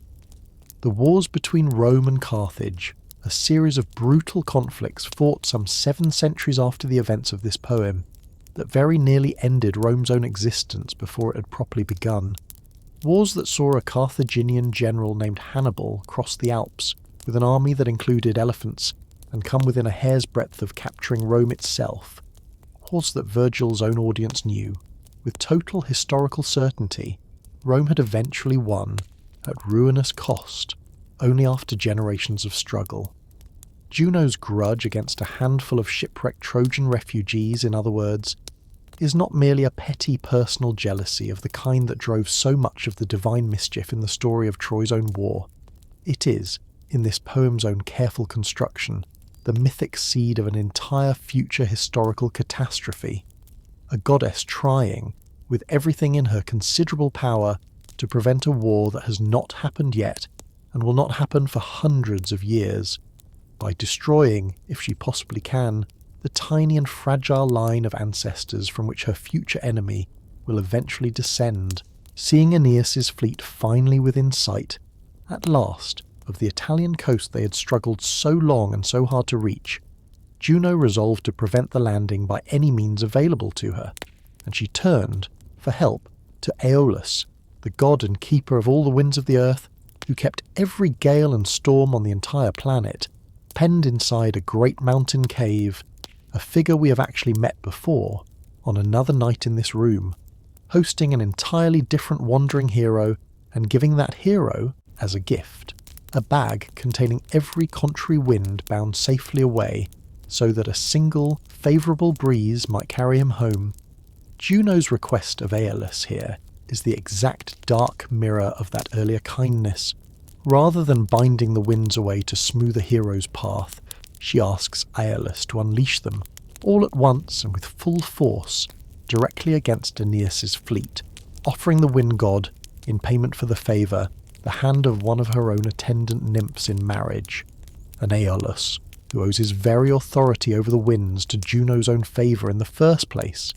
agrees without hesitation, striking his spear against the hollow flank of his mountain, and releasing a storm of a violence the poem describes in language that deliberately, unmistakably recalls the very same catastrophe that once tore apart another wandering hero's fleet, within sight of his own home island, in the story we told on Another Night in This Room. The storm that followed very nearly ended the entire voyage in a single catastrophic afternoon. Ships were scattered across open water, sails torn away entirely, the poem tells us, and the sea itself seemed to open beneath the fleet in troughs deep enough to show bare sand on the ocean floor. And Aeneas himself, watching his ships driven helplessly before winds from every direction at once, is given, in this moment of total despair, one of the most human lines in the entire poem, crying out in words that deliberately echo the very same wish spoken by that earlier famous wanderer in his own worst storm, that he should have died gloriously on the plains of Troy alongside so many better men, rather than drown here, anonymously and far from home, in a sea that had nothing at all to do with the war that had already taken everything else from him. It is worth pausing on how completely, in this single moment of crisis, the poem lets its hero's carefully cultivated forward-looking discipline collapse entirely into the same raw, unheroic despair any ordinary shipwrecked sailor might feel, a reminder before the poem allows him any rescue at all, that whatever destiny has been prophesied for Aeneas across all these oracles and dreams and ghostly warnings, the man living through it in the actual moment has no special immunity to plain, animal terror. Rescue, when it came not from any effort of Aeneas's own, but from the direct intervention of a different and far more powerful god entirely, because a storm of this violence, tearing across open water without any proper authorization, could not go unnoticed by the god who actually ruled that particular domain. Neptune, god of the sea, whom the Greeks had called Poseidon in every story we have told about him on Other Nights in This Room, felt his own waters being churned into chaos by winds that were not his to command, and rose up from the depths in a fury of his own, not on behalf of the Trojans specifically, whom he had no particular love for, but simply out of an offended god's outrage at another god's trespass into a domain that belonged, by ancient and inviolable right, entirely to him. He rebuked the winds themselves, the poem tells us, in a scene of striking, almost comic book grandeur, scattering the storm clouds with nothing more than his own calm, commanding presence, in a passage that the Roman poet clearly meant his educated audience to recognise as a deliberate literary borrowing, the exact image, reworked and repurposed, of a wise and respected statesman quelling an unruly mob with nothing but the authority of his own bearing, a comparison the poem draws explicitly, and that tells us something important about the whole political purpose sitting underneath this epic, a purpose we will return to at real length before tonight is over. The scattered fleet, battered but no longer facing outright destruction, limped at last toward the nearest visible shore, and it is here, exhausted, half drowned, and blown far off any course Helenus had ever charted for them, that Aeneas's people made landfall on a coast that none of them had ever intended to see at all, a stretch of the North African coastline near a city that was, at the very moment of their arrival, still being built, quite literally out of the ground, by a queen whose own story of loss and flight and stubborn, improvised survival was, in ways neither she nor Aeneas could have guessed as they first laid eyes on each other, almost exactly as devastating as his own. A city built on an ox hide and a queen who understood exile better than anyone. Before we go any further into what happened between Aeneas and the woman who ruled this half-built city, it is worth pausing to tell her own story properly, because the poem itself pauses to tell it, and because it would be a disservice to her to let her enter this tale as nothing more than an obstacle on someone else's journey, when in fact she arrives in this story as one of the most fully realised, most quietly tragic figures in the whole of ancient literature, a woman whose own flight from catastrophe very nearly mirrors Aeneas's in every particular except its ending. Her name was Dido, and she had been, before ever setting foot on this North African shore, a princess of the great Phoenician city of Tyre, on the coast of what is now Lebanon, married to a wealthy man named Sychaeus, and living by every account the poem gives us a life of real contentment, until her own brother, a man named Pygmalion who had inherited the throne of Tyre and who wanted, above every other consideration, the vast hoard of gold that Sychaeus was known to possess, murdered his own brother-in-law in secret at the altar of the household gods no less, and concealed the killing from his sister for as long as he possibly could, feeding her a long series of comfortable lies about her husband's continued survival, while he consolidated his own grip on power. The truth reached Dido in the end, in the strangest and most unsettling way this poem offers us, before we even reach its underworld, through the ghost of Sychaeus himself, appearing to her in a dream, unveiling the whole bloody truth of his own murder, and warning her, urgently, that her own life was now in danger from a brother capable of exactly this kind of violence, and instructing her, in the same dream, where to find a vast hidden treasure of gold and silver that he had, in his own lifetime, concealed from Pygmalion's grasping hands. Treasure enough, if she could reach it and flee with it quickly, to buy her own new life somewhere far beyond her brother's reach. Dido did exactly that, gathering to her side, in a scene that ought to feel immediately and pointedly familiar after everything we have just watched Aeneas himself do at Troy, every citizen of Tyre who hated Pygmalion's tyranny or feared his greed enough to risk everything on a desperate flight, loading her ships with her murdered husband's hidden gold and sailing away from her own home city in the dead of night, a queen without a kingdom leading a fleet of refugees toward an uncertain future on a foreign shore, exactly the same essential shape of catastrophe and flight that had already, by this point in the story, defined the entire life of the man she was about to meet. It is worth pausing on how deliberately the poem has built this parallel, because it is not an accident of two similar stories simply existing near each other. It is the entire emotional foundation of everything that follows. Dido, when Aeneas's storm-battered fleet finally washed up on her shore, was not merely a foreign queen offering charity to unlucky strangers. She was a fellow refugee, a fellow survivor of domestic betrayal and violent loss, a woman who had already lived through the exact experience Aeneas himself was still living through, and who had, moreover, already succeeded, through sheer will and hard-won practical cunning, at the very task that still lay entirely ahead of him, building, from nothing but a shipload of desperate followers, an actual functioning city on foreign soil. The land she had settled on, in what is now Tunisia, belonged by right to a local Berber king named Yabas, who agreed to sell her only as much land as could be covered by a single ox hide, expecting, reasonably enough, that this would net the strange foreign queen nothing more than a modest plot barely large enough for a farmhouse,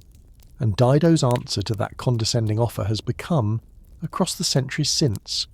one of the most quietly celebrated examples of clever bargaining in the whole of ancient legend. She had her people cut the ox hide into the thinnest possible strips, and joined those strips together into a single continuous cord, and used that cord to encircle an entire hilltop of land, vastly larger than King Yabas had ever intended to part with. And it was on that cleverly won hilltop, which her own people came to call, in honour of the trick, Byrsa, meaning hide, that the great city of Carthage was rising, brick by brick, at the very moment Aeneas's battered fleet limped into its harbour. Aeneas, coming ashore and making his way, at the urging of his own goddess Mother Venus, who met him disguised as a huntress along the shore, and gave him the lay of the land before revealing, with real tenderness, exactly who she was, toward the half-built city, found Dido presiding over a scene the poem describes with real, admiring energy. Workers cutting stone and raising walls and laying out streets and choosing sites for a theatre and a harbour.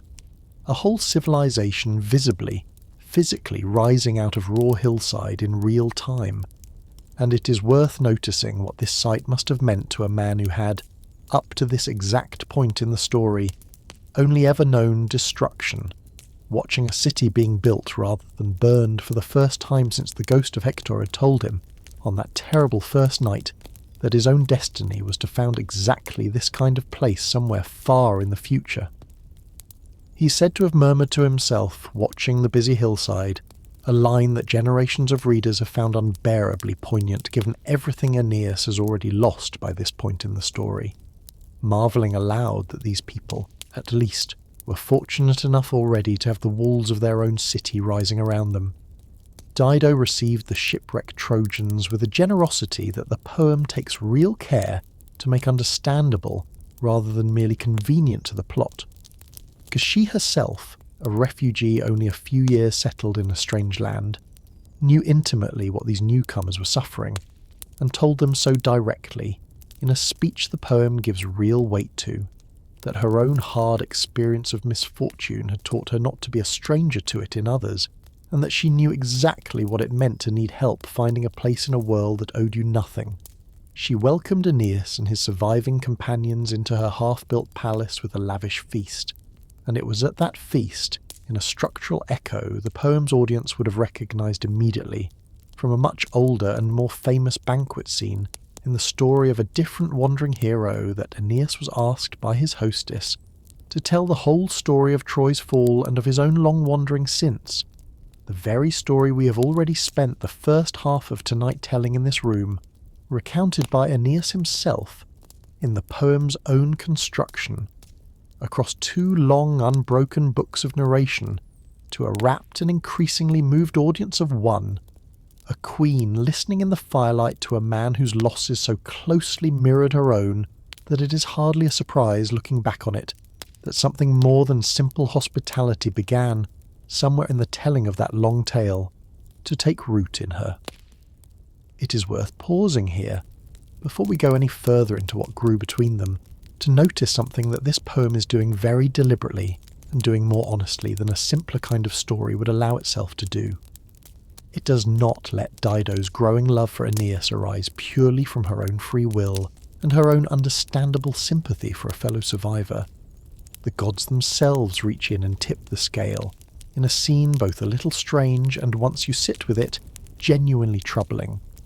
Venus, Aeneas' own divine mother, worried that Juno's hatred might reach even here, into a foreign court that ought by rights to be a safe harbour, and fearing besides that Dido's own Phoenician people, notoriously proud and quick to take offence according to the poem's own framing, might yet turn against her son despite this warm welcome, arranged with the help of her son Cupid, the god of desire himself, a small and deeply consequential deception. Cupid disguised himself as Aeneas' own small son Ascanius, and in that borrowed shape sat in Dido's own lap during a second great feast, breathing into her, unseen and unfelt as anything but a growing warmth she could not quite name, an overpowering and entirely divine passion for the boy's actual father. It is worth pausing on this, and asking the question the poem itself never quite answers to anyone's full satisfaction. How much of what follows between Dido and Aeneas is genuine human feeling, born of real shared suffering and real mutual recognition, and how much of it is simply divine machinery, a goddess's anxious insurance policy laid invisibly over two already lonely, already grieving hearts? The poem, characteristically, refuses to resolve that question cleanly, letting both explanations sit uneasily side by side, the way real love and real manipulation so often do sit uneasily side by side in human affairs even without any god's intervention at all. Whatever its true cause, the love that grew between them over the following months was real enough in its consequences, whatever divine assistance had helped plant its first seed. Dido, who had sworn, after the murder of her first husband, a solemn vow never to remarry, found herself, for the first time since Sychaeus' death, genuinely and helplessly in love, and Aeneas, exhausted by years of loss and wandering and the crushing weight of a destiny he had never fully chosen for himself, found in Dido's court, and in Dido herself, something that must have felt, after everything, almost unbearably like the simple, settled life he had been denied ever since that first burning night in Troy. Juno herself, watching all of this unfold and seeing in it, with her own particular grudge in mind, a possible opportunity, proposed an alliance to Venus that both goddesses, for their own separate and not entirely compatible reasons, found appealing. Rather than let this affair drag on in painful uncertainty, why not simply arrange a permanent union between the two of them, a marriage that would settle Aeneas and Carthage for good, uniting the Trojan and the Tyrian peoples into one, and neatly, from Juno's own perspective, preventing that future Roman nation she so dreaded from ever being founded in Italy at all. Venus agreed to the scheme, though the poem lets us feel her own reservations even as she does so, aware, as Juno perhaps allowed herself not to be, that fate itself, the same fate that had already redirected this voyage away from Thrace and away from Crete, was unlikely to permit such a convenient and permanent detour to actually stand. The union between them was sealed, in a scene the poem renders with a deliberate, ominous grandeur, during a hunting expedition that a sudden and clearly divinely arranged storm interrupted, driving Dido and Aeneas alone into the shelter of the same cave where, the poem tells us, with language it leaves carefully ambiguous between a genuine marriage and something closer to a seduction, dressed up afterward in marriage's clothing. The earth itself and the goddess of marriage gave their signs,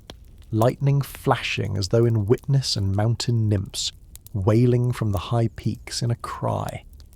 The poem explicitly tells us was the first sign of the disaster and death that would follow from that day's union. It is worth pausing on how carefully the poem stages this ambiguity, because everything that follows hinges on it. Dido herself considered the union a true marriage from that day forward, calling it by that name and conducting herself from that point on entirely as Aeneas's wife rather than merely his lover, while Aeneas, we will soon learn, understood it, or came to understand it,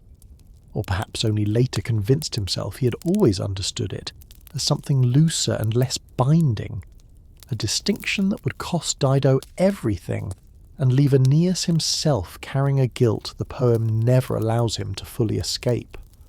For a time, though, the arrangement seemed to bring nothing but good. Aeneas, the poem tells us with a bluntness that later readers have found almost shocking coming from a hero whose whole story is meant to be built around unwavering duty, seemed for a while to forget Italy entirely, content to help Dido oversee the ongoing construction of Carthage, directing builders and helping raise the very walls and towers that were meant, by every prophecy given to him so far, to belong to a different city and a different land altogether, a lapse the poem does not excuse but does, in its own quiet way, allow us to understand, because after everything Aeneas had already survived, the simple pleasure of building something, anything, alongside a woman who loved him and understood his grief, must have felt for a while like more than enough of a destiny to be getting on with. It could not last, because the poem's entire architecture, from the very first ghostly instruction given to Aeneas on the night Troy burned, insists that it cannot last, and the reminder, when it came from the highest possible authority, Jupiter himself, alerted in the poem's telling by the wronged local King Iarbas, whose earlier generosity in selling Dido her ox hides worth of land had been repaid, from his own bitter perspective, by her taking a shipwrecked foreign stranger as a husband instead of him, looked down from Olympus and saw Aeneas, dressed now in rich Tyrian purple and jewelled ornaments that had nothing at all to do with the plain, dutiful Trojan founder he was fated to become, apparently forgetting entirely the great destiny promised to his line, and Jupiter dispatched his own messenger, the swift god Mercury, down to Carthage to deliver a rebuke that the poem renders in language of real, cutting severity. What is he doing, Mercury demands of Aeneas on Jupiter's own behalf, building the towers of someone else's city, forgetful of his own kingdom and his own fate, when his own small son Ascanius is being cheated by this delay of the Italian lands and the Roman destiny that belong to him by right. Aeneas, confronted with this direct and unambiguous command from the king of the gods himself, is described by the poem in a passage that has troubled and moved readers in almost equal measure for 2,000 years, struck utterly speechless with terror, his hair standing on end and his voice caught in his throat. Torn. The poem tells us with real and unusual sympathy for the difficulty of the position, between his desire to soften the blow to a woman who loves him so completely, and the plain, unanswerable fact that a god has just commanded him to leave, and he chooses, in the end, to try to prepare his fleet for departure in secret, hoping to find some gentle way and some gentle moment to break the news to Dido before he must actually go. A plan that fails almost immediately, because no queen who loves a man as completely as Dido loved Aeneas is going to fail to notice an entire fleet of ships being quietly refitted and reprovisioned in her own harbour. The confrontation that follows, when Dido learns the truth and summons Aeneas to answer for it, is one of the most devastating pieces of dialogue in the whole of ancient poetry, and it is worth sitting with it honestly rather than rushing past it, because it is here, more than anywhere else in the entire epic, that the poem lets us feel the full human cost of the destiny Aeneas is duty-bound to pursue.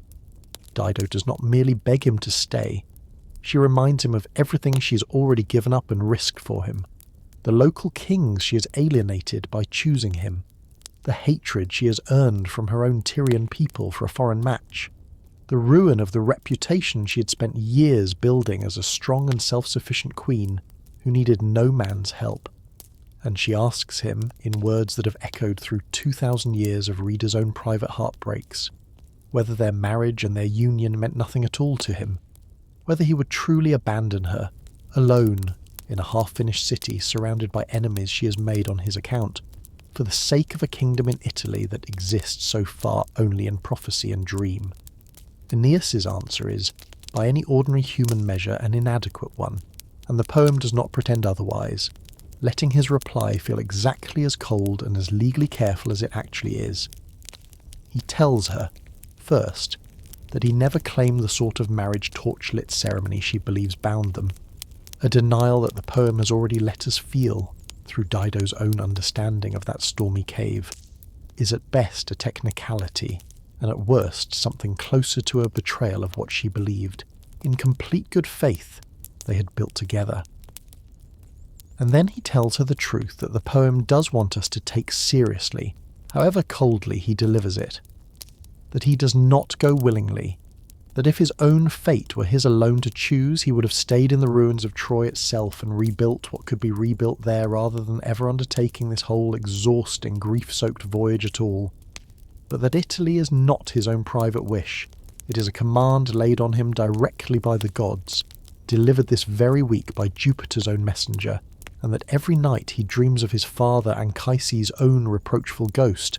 and that his son Ascanius is being wronged by every day of further delay out of the kingdom and the fate that belongs to him.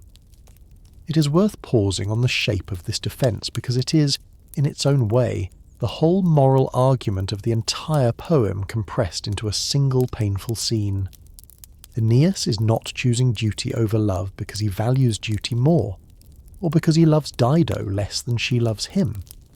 He is choosing duty over love because the poem's entire universe insists that duty, in the end, is simply not a choice at all for a man in his position, however much every part of him might wish it were. Dido does not accept this argument, and the poem does not ask us to think she should,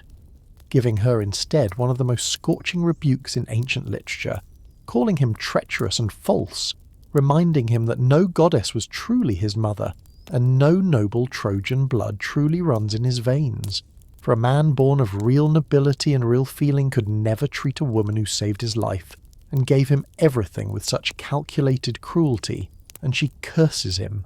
in words that the poem's own audience, unlike Aeneas himself in the moment, would have understood as far more than mere heartbroken hyperbole, wishing that he find no rest in his promised kingdom, that he be forced to beg for help from strangers and watch his own people die around him before he ever reaches the peace he has been promised, and that his own body, when death finally comes for him, lie unburied on some foreign sand. Exactly the fate, we might remember, that the poem told us, all the way back on that first burning night in Troy, had already been visited on old King Priam himself. It is here, in this same devastating scene, that Dido speaks the words that Virgil's own Roman audience would have recognised, with a chill no modern reader can quite fully recover without knowing their own history, as something far more than an angry lover's parting curse. "Rise up," she cries, "some avenger from my bones, to harry the race of Dardanus with fire and sword, now, later, whenever the strength is given. Let shore fight against shore, waves against waves, weapons against weapons, let them fight, and their children's children fight forever." It is one of the single most chilling moments in the entire poem, because it is in effect a Queen of Carthage personally and prophetically summoning into existence the wars between Rome and Carthage that Virgil's own audience knew as a matter of settled and bloody history had actually happened. Wars that brought a general named Hannibal across the Alps with elephants to burn Roman farms within sight of the city's own walls. Wars that ended, finally, only with the total deliberate destruction of Carthage itself by Roman armies more than a century before Virgil ever picked up his pen to write this very scene. A single wronged and abandoned queen, in other words, cursing the man who left her, becomes, in this poem's own careful construction, the mythic origin point of an entire historical conflict that would very nearly end Rome before it had properly begun. And it is worth pausing on the audacity of that idea, that a private heartbreak between two people who never actually existed could be offered by a poet writing for an emperor as the true hidden cause behind centuries of very real and very documented warfare. Aeneas sailed anyway, because the poem's whole architecture requires that he sail anyway, though not before one final wrenching scene that the poem gives us from Dido's own increasingly unravelling perspective, rather than from his, watching the Trojan fleet's sails actually catching wind and pulling away from her harbour at dawn, having sent every possible plea and finally, in complete desperation, her own sister Anna to beg for even a few more days' delay, a request Aeneas, following orders he himself takes no pleasure in, refuses. Dido resolved on a course from which the poem, from this point forward, allows her no return. She built with her sister's help and under the pretence of a magic ritual meant to either win Aeneas back or burn away her love for him, a great funeral pyre in the palace courtyard, piling onto it everything Aeneas had left behind, his abandoned sword, his discarded clothes, even the very marriage bed they had shared, and then, at dawn, watching the last Trojan sail vanish over the horizon, she climbed onto that pyre herself and fell upon the same sword Aeneas had once worn at his side, and it was Anna, her own sister, who found her dying there. And the whole city's grief, the poem tells us, rose up in a wailing so total that it reached, we are told with a bitter symmetry, the poem clearly intends us to notice, all the way out to Aeneas's own departing fleet, still close enough offshore to see the sudden black smoke of the funeral fire rising over the city walls, though neither he nor any of his men understood, in that moment, exactly what they were watching burn. It is worth pausing on this whole episode, the longest sustained emotional set piece in the entire poem, before we sail on with Aeneas toward the rest of his own destiny, because it is impossible to read honestly and come away with a simple, comfortable verdict about who was in the right. The poem itself refuses to give us one. It does not ask us to believe that Aeneas is a villain, because it has shown us, in relentless, patient detail, exactly how little choice the gods have actually left him in this matter, and it does not ask us to believe that Dido is merely a foolish or hysterical woman standing in the way of a greater destiny, because it has given her, across this entire episode, more genuine interiority, more fully realised grief and dignity and fury than almost any other single character in the poem receives, Aeneas himself very much included. What it offers instead, and what generations of readers since have found so unbearably honest about it, is the plain, unresolved recognition that a great destiny, the kind that builds empires and founds cities that will stand for 1,000 years, is very often purchased with exactly this kind of private ruin, one particular woman's whole life and love and reputation, sacrificed without her ever having agreed to the bargain, on the altar of someone else's larger and more important story. And the poem asks us, before it lets Aeneas sail on toward Italy at all, to sit for a while in the genuine discomfort of that fact rather than looking away from it. Fire on the beach, and a fleet that would not be whole again. The grief that hung over Aeneas's fleet as it sailed on from Carthage did not lift quickly.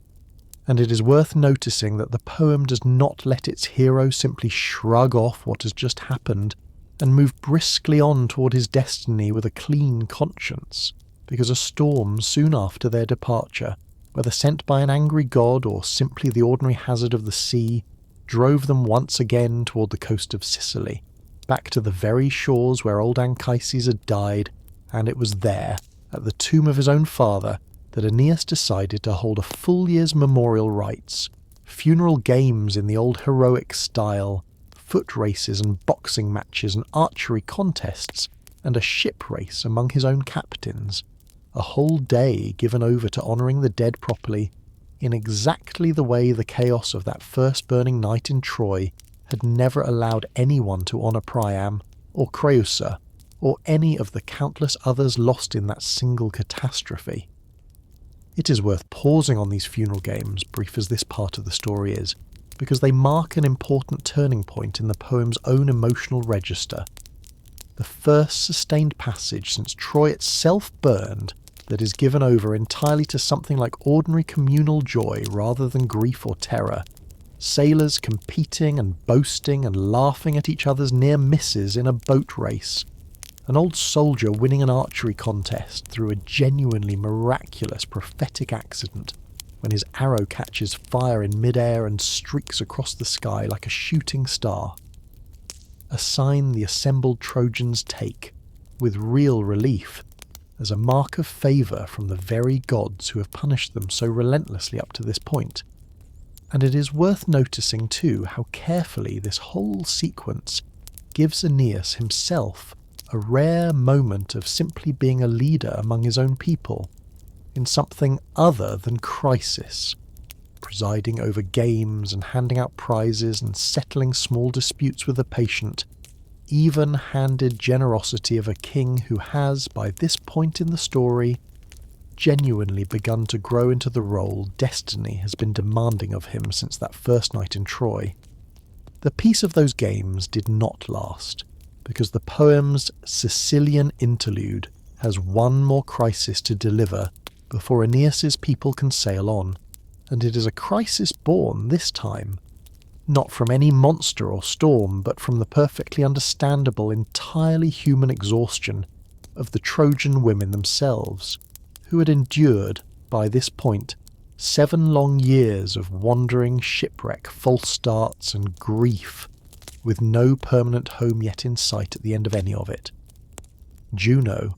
ever alert for any opportunity to derail this voyage entirely, sent her divine messenger down among the Trojan women, while the men were occupied with the funeral games disguised as an old Trojan matron, to plant among them a seed of despair that needed, in truth, very little planting at all, whispering to them how weary they all were of the sea, how many more years of wandering might still lie ahead before Italy was ever properly reached, and how much kinder a fate it would be simply to settle here, on this familiar Sicilian shore, where they had already buried one of their own beloved elders, rather than risk their lives on open water yet again chasing a promised land none of them had ever actually seen. The despair caught like the very fire it would soon produce, and the women, in a scene of real and understandable desperation, that the poem does not condemn even as it lets the consequences of it play out disastrously, seized burning brands from the altars where the funeral rites had so recently been held and set fire to the beached Trojan fleet itself, hoping, by destroying the very ships that could carry them onward, to force the whole exhausted expedition to simply stop here and build its promised city on this shore instead of any other. 4 ships burned entirely before the fire was brought under control, doused at last by a sudden downpour that Aeneas, in his own desperate prayer to Jupiter as he watched years of patient shipbuilding and impossible survival going up in smoke yet again, credited to the god's own direct mercy. And it is worth pausing on how this single episode, more than almost any other in the entire voyage, forces Aeneas to confront directly a question the poem has been circling since the very first night in Troy. How much further can he reasonably ask his own exhausted people to suffer for the sake of a destiny that exists, for most of them, only as someone else's prophecy and someone else's promise? His answer, when it came, was one of the wisest and most genuinely humane decisions of his entire journey,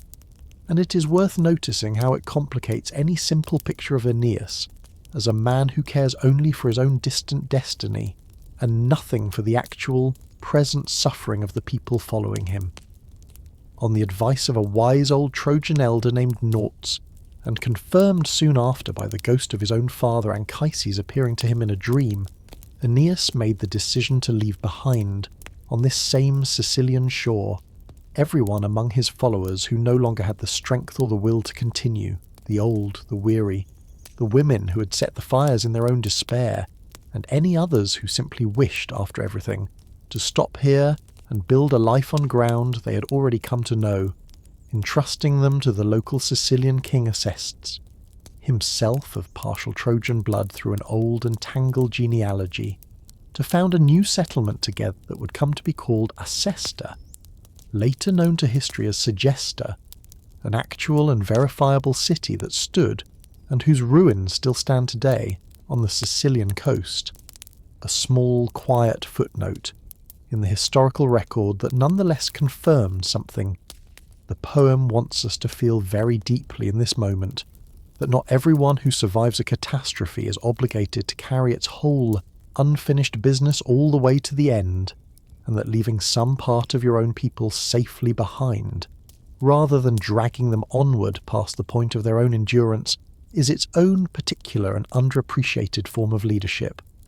It was with a fleet smaller, but composed now entirely of those who had chosen, freely, and with their strength renewed, to continue, that Aeneas sailed on at last from Sicily, and it is worth noticing the quiet grace of that final image before the fleet turns toward the Italian mainland proper. An old Trojan elder standing on the shore of a settlement that would genuinely, historically exist for centuries after this poem was written, watching the son of Anchises sail away toward whatever remained of the destiny his father had died still chasing, and Aeneas himself, at last, sailing with a company that was, however diminished in number, entirely and voluntarily his own. A cave at Cumae, and the branch that would not come free without permission. The next landfall on this long voyage brought Aeneas, at last, to the very shore Helenus had told him. All those months before at Buthrotum, he must seek out above every other stop remaining in his journey, the coast near Cumae in western Italy, where an ancient and terrible priestess called the Sibyl kept her dwelling in a vast echoing cave carved, according to the poem's own account, with 100 separate mouths through which her prophecies came roaring out in 100 different voices at once. And it is worth pausing before we follow Aeneas into what is about to become the single most important episode in the entire poem, to say a word about who this Sibyl actually was in the wider imagination of the ancient world, because she was not simply a poetic invention conjured for this one scene. The Sibyls, plural, were a recognised class of prophetic priestesses scattered across various sacred sites of the ancient Mediterranean, most famously at Delphi and at Cumae itself, and the Cumaean Sibyl in particular held a place in actual verifiable Roman history and civic religion that extended far beyond this poem. because Roman tradition held that an old woman answering exactly this description had once come to the city's early kings, in the centuries before Rome's own recorded history properly begins, offering to sell 9 books of prophecy at an extravagant price, and when the king refused, she burned 3 of the books and offered the remaining 6 at the very same price, and when he refused again, she burned 3 more and offered the last 3 still at that original unchanged price, until the king, understanding at last that he was dealing with something genuinely beyond ordinary bargaining, bought the final 3 books for the full original sum, books that were kept afterward, according to Roman tradition, in the most sacred vault of the city itself, and consulted across centuries of actual Roman history, only in moments of the gravest national crisis, until they were finally lost in a fire that destroyed the temple, housing them a little less than a century before Virgil composed this very poem. It is worth sitting with that fact for a moment, because it means Virgil's own audience, hearing this scene for the first time, were not merely enjoying a piece of imaginative myth-making about a fictional oracle. They were watching their own poet dramatise the mythic origin of an institution whose actual physical remains, or the memory of whose actual physical remains, had been destroyed by fire within living memory of people who might well have been sitting in the audience for this poem's first public readings. Aeneas came to this priestess in her echoing 100-mouthed cave, seeking 2 things at once, and it is worth noticing how the poem lets the smaller, more practical request come first before the far larger and stranger one follows it. He asked her, plainly, for prophecy about the trial still awaiting him and his people in Italy, a request the Sibyl answers with grim honesty, warning him that the wars ahead will make the wars of Troy look almost gentle by comparison, that a new Achilles has already been born and waits for him in this land, and that a foreign bride will once again, exactly as Helen once did, become the underlying cause of terrible bloodshed. A prophecy so bleak that Aeneas, who has already survived one war caused by another man's stolen wife, might well have wondered, hearing it, whether he had crossed an entire ocean only to walk directly back into the same catastrophe he had fled. But it was the second request that mattered far more, both to Aeneas in the moment and to everything this poem is quietly building toward across its whole length. Because Aeneas asked the Sibyl for something far more extraordinary than mere prophecy about wars yet to come. He asked to be taken, while still alive and in the flesh, down into the underworld itself, to see and speak with the spirit of his own dead father Anchises, exactly as Helenus had told him all those months ago that he must, and it is worth pausing on how bold and how genuinely unusual this request actually is, within the whole tradition this poem belongs to, because living visitors to the land of the dead were, in every version of this mythology, vanishingly rare, a privilege granted, if granted at all, only to the very greatest heroes, and only under the most exacting conditions. The Sibyl does not refuse him, but she does not make it easy either, telling him plainly that the descent itself is simple enough, that the gates of the underworld stand open night and day for anyone at all who wishes to walk through them, but that the return, the climb back up out of the darkness into the world of the living, is the genuinely difficult part, achieved by only the rarest few, sons of gods whom Jupiter himself has favoured, or heroes of surpassing virtue, and that Aeneas, if he truly means to attempt what he is asking, must first perform a very particular and very strange task. Somewhere in the dense forest surrounding her cave, she tells him, grows a tree bearing a single bough of gold, sacred to Proserpina, the queen of the underworld herself, and this golden bough must be found and broken free from its tree, and carried as an offering and a passport into the world below, but it will yield itself, the Sibyl warns him, only to a hand that fate itself has already chosen to make the descent. Pull at it if you are not meant to go, and no strength on earth will tear it loose, but if fate calls you, it will come away in your hand as easily and as willingly as picking a flower from an open field. It is worth pausing on this single detail, small as it is within the poem's much larger architectures, because it captures something essential about how this entire epic understands the relationship between fate and free will that has run underneath every single episode of Aeneas's journey since that first burning night in Troy. The choice to attempt the underworld, like the choice to flee Troy at all, like the choice to leave Dido, is technically Aeneas's own to make. He could, in principle, simply walk away from this whole quest, and yet the actual outcome of any choice he makes, whether the bow comes free in his hand or refuses to budge no matter how hard he pulls, has already been settled by a fate that operates entirely outside of and prior to his own will, so that the entire poem's moral drama plays out in that strange, narrow, uncomfortable space where a man's choices genuinely matter, and yet are also somehow already decided before he ever makes them. Aeneas found the bow in the end, with the help of 2 doves sent by his own mother Venus to guide him through the dense woods to the exact tree where it grew, and it came away in his hand, the poem tells us, with a soft, easy give that answered every anxious doubt he might have carried into that forest. Confirmation as clear as any oracle that whatever waited for him below, fate had already decided he was meant to see it, and, just as importantly, meant to return from it as well, down among the shadows in a silence that said more than any curse. The descent itself, when it finally came, took Aeneas and the Sibyl together, down through a dark and sulphurous cave mouth, near a small lake the ancients believed to be one of the actual physical entrances to the underworld, a place called Avernus, whose very name, the poem notes, meant something like birdless, because the fumes rising from its waters were said to kill any bird that flew too low over its surface, and it is worth pausing here to notice how carefully this poem has grounded even its most fantastical episode in a real and visitable piece of Italian geography, a genuine volcanic lake near Naples that tourists can walk around to this day, exactly the same instinct we have seen this whole tradition display again and again, the instinct to plant its most extraordinary myths in soil an actual audience member could go stand on and touch for themselves. What Aeneas found, descending through that dark passage with the Sibyl as his guide, was a whole geography of the dead rendered in the kind of loving, encyclopedic detail this tradition reserves for its most important set pieces,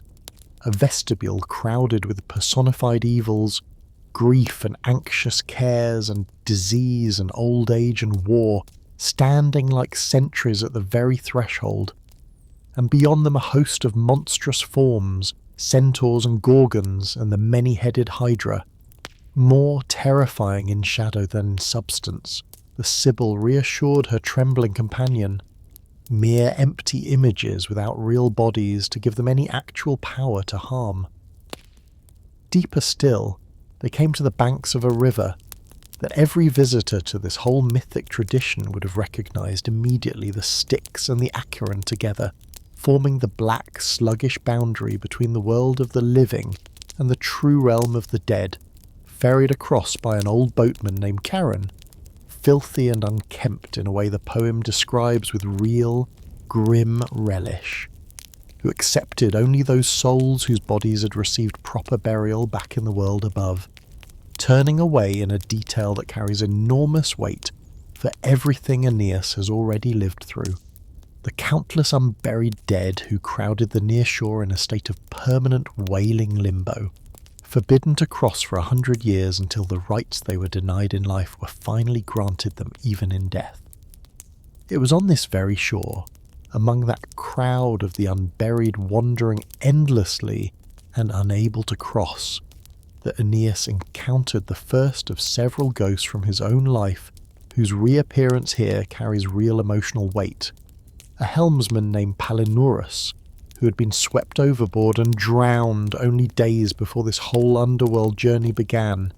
in a loss the poem had already described, back on the voyage from Sicily, with a strange and troubling detail that the god of sleep himself, at Neptune's own bidding, had lulled the exhausted helmsman into unconsciousness at the tiller and let him fall into the sea,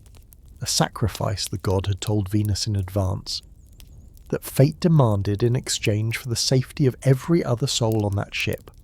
One life quietly and involuntarily given so the rest might live. Palinurus's ghost begged Aeneas, finding him here among the unburied crowd forbidden to cross the river, to carry him bodily back to the world above,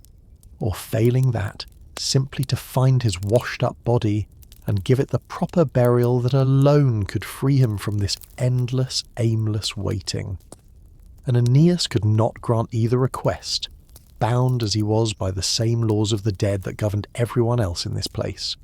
But the Sibyl offers him a comfort that would, in fact, come true in the wider tradition surrounding this story,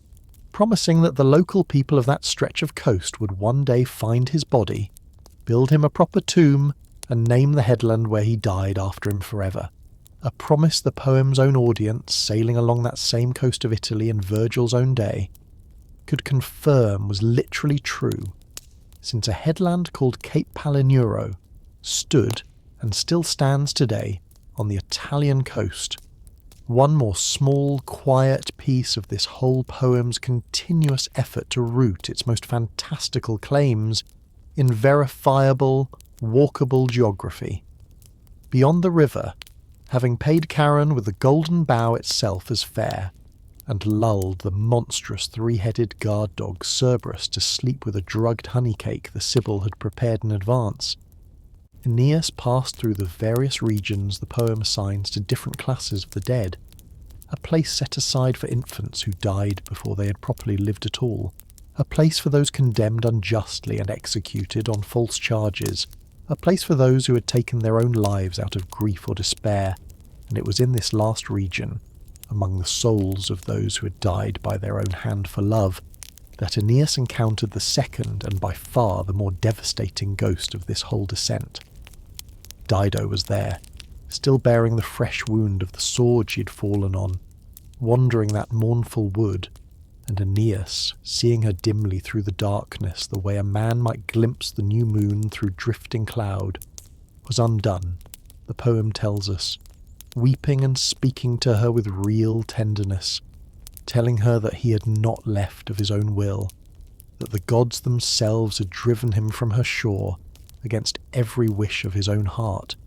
and begging her, in words that carry real and unmistakable guilt, to stop fleeing from him,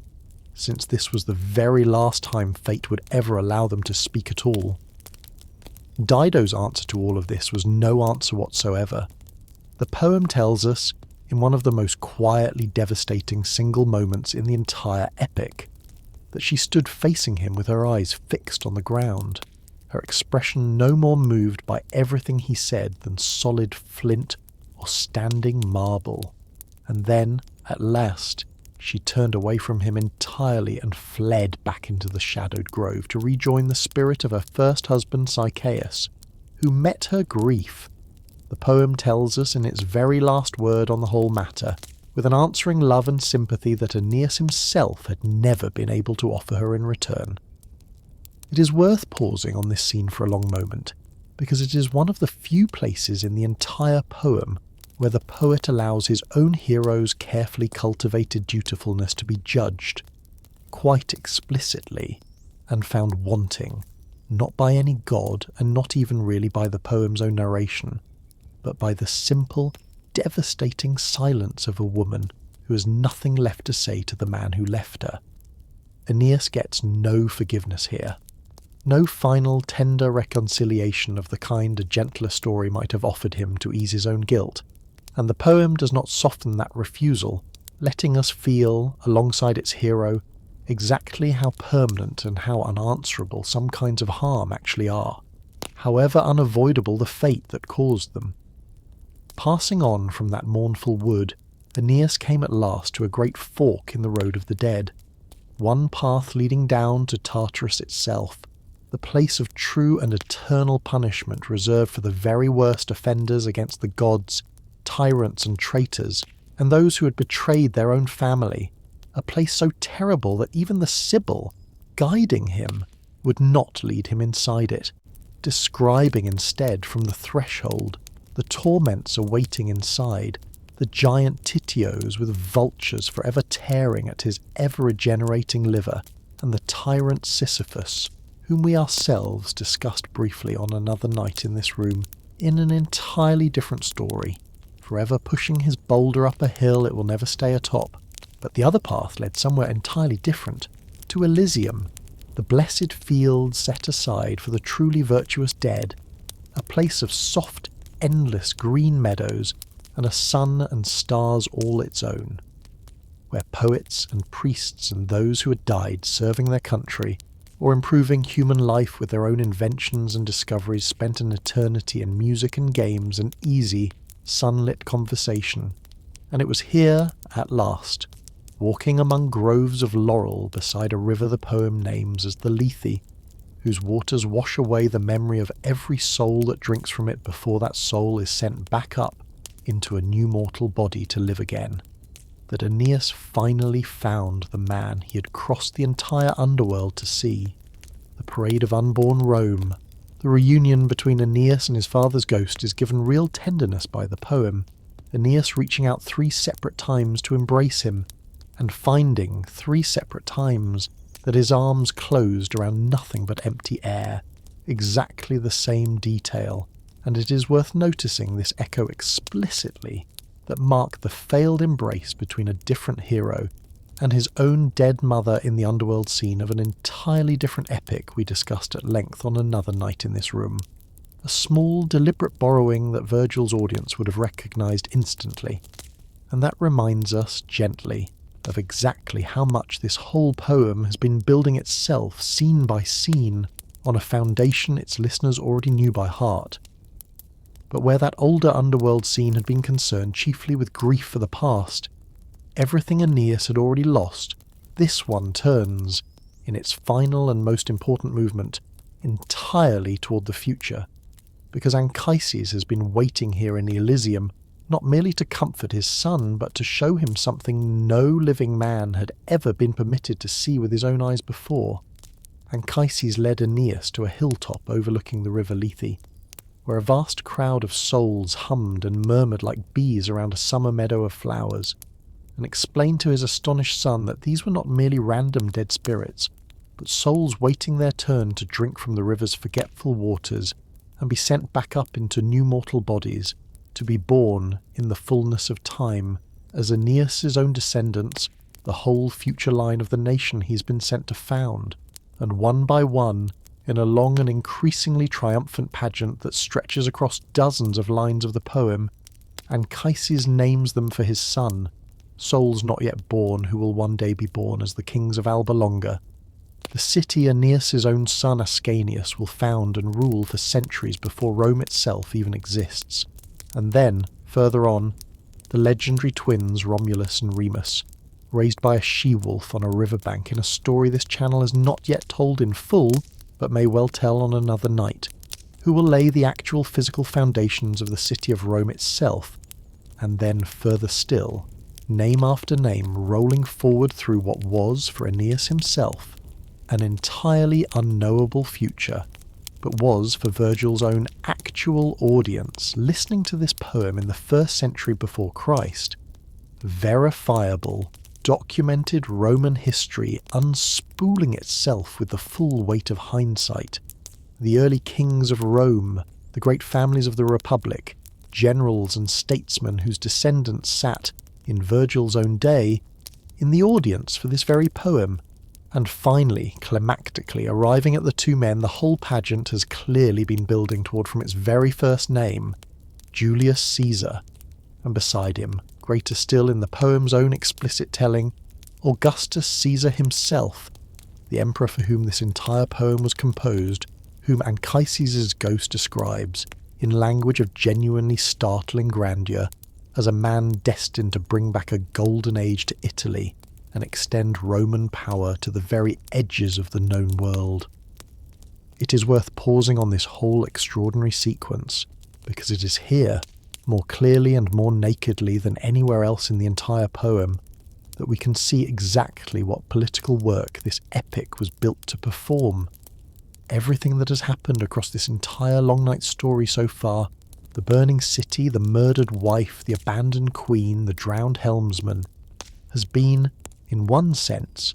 only the necessary preamble to this single moment, a dead father showing his living son a parade of unborn souls that terminates with total and unmistakable deliberateness in the reigning emperor of Virgil's own actual lifetime. A poem written, we should remember, at the direct request of that same emperor, now presenting that emperor's own rule as the divinely fated culmination of a destiny set in motion by the will of the gods themselves 1,000 years before his birth. Whatever else this poem is, and it is, as we have already spent a great deal of tonight discovering, a poem of real and complicated humanity, capable of making us feel the full weight of Dido's abandonment and the full silence of her unforgiving ghost, it is also, quite unmistakably, a piece of the most sophisticated political propaganda the ancient world ever produced, and it is worth sitting with both of those truths at once, rather than choosing one and discarding the other, because that uncomfortable doubleness, a poem that is simultaneously genuine art and deliberate imperial flattery, is one of the most honest things this whole story has to teach us about how history actually gets written down. Anchises closes this whole vision with words that are, in their own way, as important to understanding Roman self-identity as anything else in the entire poem, telling his son that other peoples, meaning unmistakably the Greeks, will excel at sculpture and rhetoric and the tracing of the movements of the stars, gifts Anchises does not deny them, but that Rome's own particular genius, the thing it alone among all nations has been given to master, will be the art of ruling other peoples well, of imposing the habit of peace, of sparing the conquered and beating down the proud, a mission statement for an entire empire delivered, with total sincerity, by a ghost in a poem. And it is worth noticing how deliberately this passage draws the very contrast we spent an entire night exploring in this room when we told the story of a different wandering hero, where the Greek tradition had prized above everything else individual glory, individual cleverness, an individual name that would outlive the man who earned it. This poem, composed for an empire built by conquest and administration, rather than individual heroic combat, offers instead a genuinely different vision of what a civilization can be most proud of. Not the singular, brilliant deed of one unmatched warrior, but the patient, unglamorous, generations-long work of governance itself. Aeneas left the underworld, at the poem's own insistence, through a gate reserved, according to ancient tradition, for false and deceptive dreams rather than the gate reserved for true ones. A small, strange, deliberately unsettling detail that scholars have argued over for 2,000 years without ever reaching full agreement on what Virgil actually meant by it, whether it casts a shadow of doubt over everything Aeneas has just seen and heard, or whether it is simply an unremarkable piece of underworld geography that happened to be the more convenient exit. And it is worth pausing on that ambiguity rather than resolving it falsely, because it is entirely characteristic of a poem that has, across this whole long night, consistently refused to let any of its most important moments settle into easy, comfortable certainty. Whatever the truth of that final gate, Aeneas returned to his fleet and to his waiting companions a changed man, carrying with him now not merely the vague second-hand prophecies he had gathered from oracles and dreams and ghostly visitations across 7 long years of wandering, but a direct, detailed, eyewitness vision of the entire future his descendants were fated to build. And it is with that vision fixed firmly in his mind at last that the fleet turned north along the Italian coast, toward the mouth of a muddy river called the Tiber, and toward the war that Helenus and the Sibyl both had already warned him was still waiting for him there. A table eaten at last, and a king who welcomed the omen. The fleet's arrival on the shore of Latium, the region of central Italy where the Tiber River meets the sea, is marked by one of the gentlest and most quietly satisfying moments in the entire poem. A moment that reaches all the way back to a warning delivered so long ago and so frighteningly, that it is worth pausing to remember it in full before we watch it finally resolve. You will recall the monstrous harpy Celaeno screeching her curse from an inaccessible crag on the Straphades, warning the Trojans that they would indeed reach Italy but would not be permitted to found their city there until hunger itself drove them to the desperate extremity of eating their own tables, a prophecy so grim in its telling that it had hung over the entire remaining voyage like a low, threatening cloud.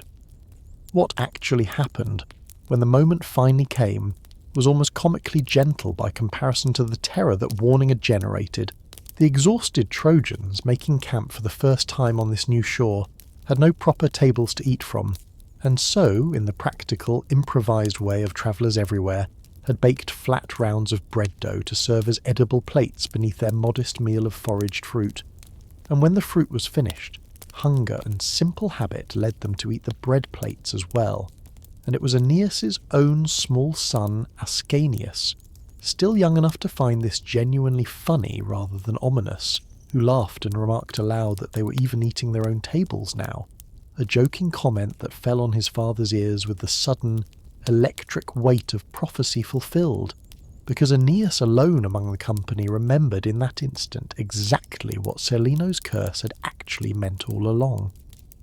It is worth pausing on how deliberately the poem structures this small moment of relief,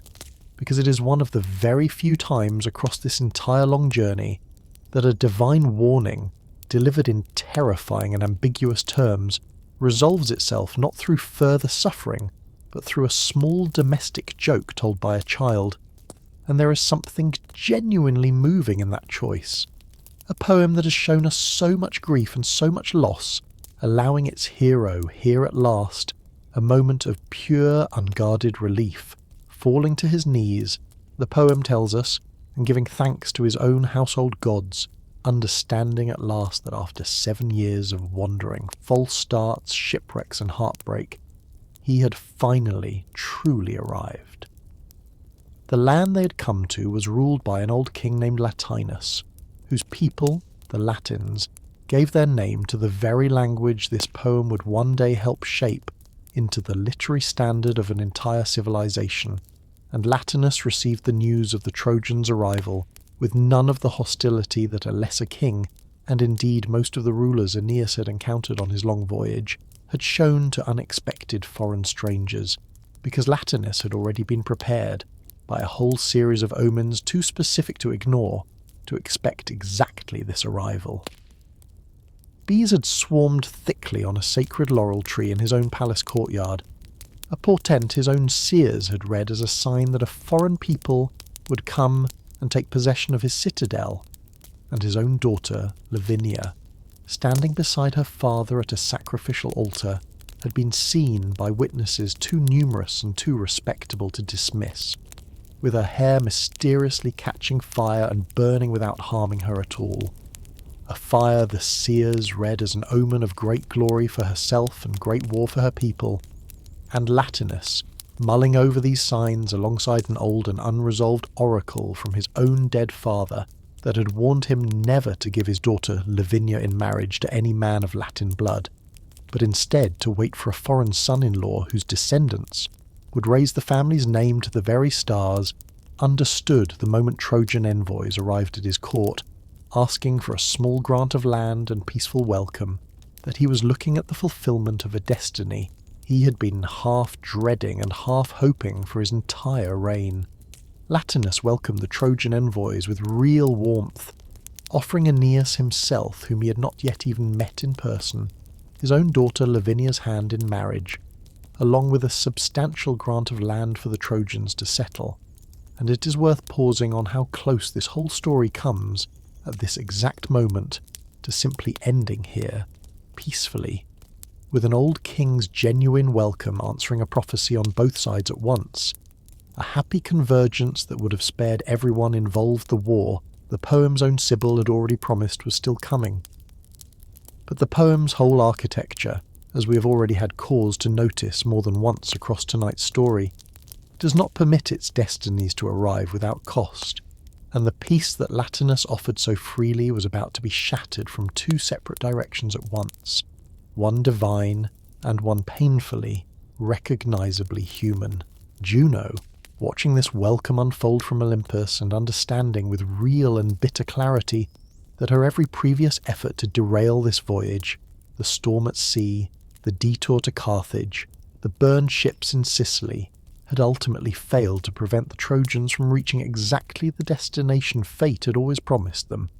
resolved on one final and most desperate intervention, summoning up from the underworld itself one of the Furies, the ancient goddesses of vengeance and madness whom we have met before in this room in the story of the House of Atreus, a spirit named Alecto, whose particular gift was the sowing of discord and violence between people who had, only moments before, been entirely at peace with one another. Alecto's first target was Latinus's own wife, Queen Amata, who had already, before the Trojans ever arrived, favoured a match between her daughter Lavinia and a local Italian prince named Turnus, a bold and formidable young warrior, king of a people called the Rutulians, and closely related to the royal house of Latinus himself by blood, and Alecto, taking the form of a snake and working her way, the poem tells us in language of genuine horror, directly into the queen's own breast, drove Amata into a fury of maternal possessiveness and outrage at her husband's sudden change of plans, a madness so total that she fled the palace entirely and hid her daughter away in the wild hill country, whipping the local women into a frenzy of ritual, Bacchic revelry in a desperate bid to prevent the marriage her husband had already promised to a foreign stranger. Alecto's second target was Turnus himself, appearing to him in a dream disguised as an old priestess to warn him that his rightful bride was being stolen away by foreign upstarts, and when Turnus, a proud and confident young warrior not easily frightened by dreams, laughed off the warning, the Fury dropped her disguise entirely and hurled a flaming torch directly into his chest,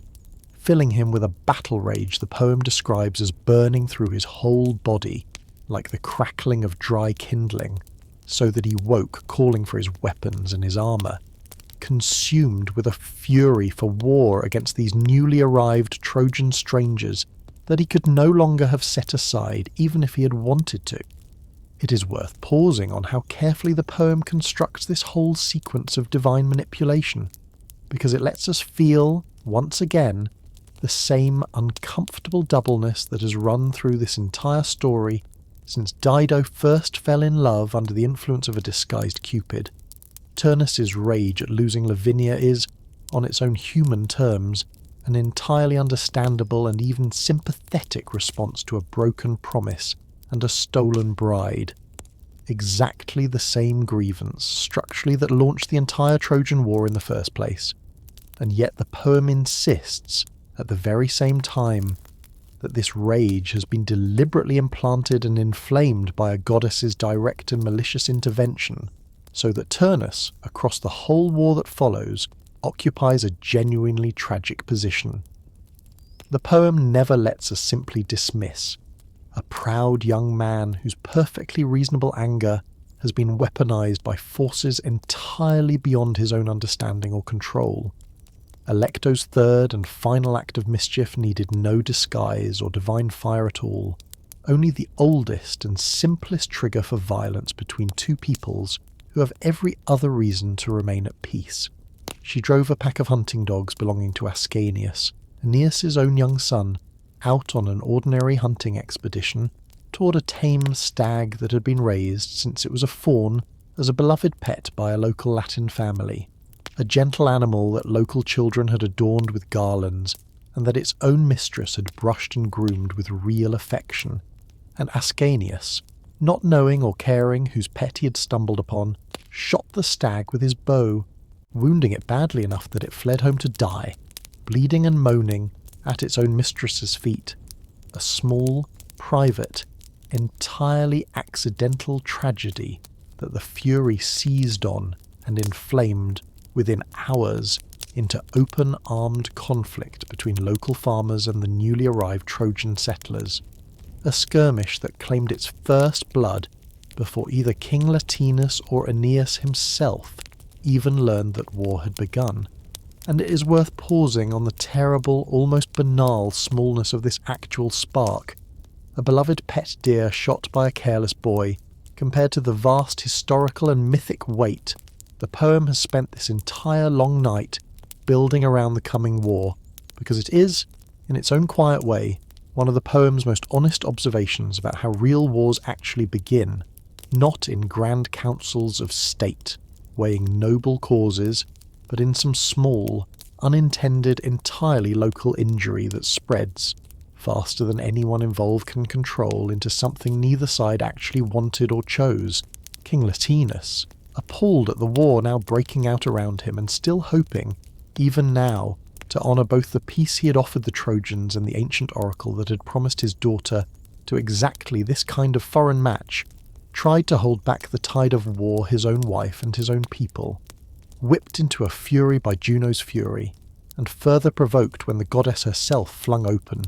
with her own hands, the great gates of a temple that Latin custom held must stand open only in time of declared war,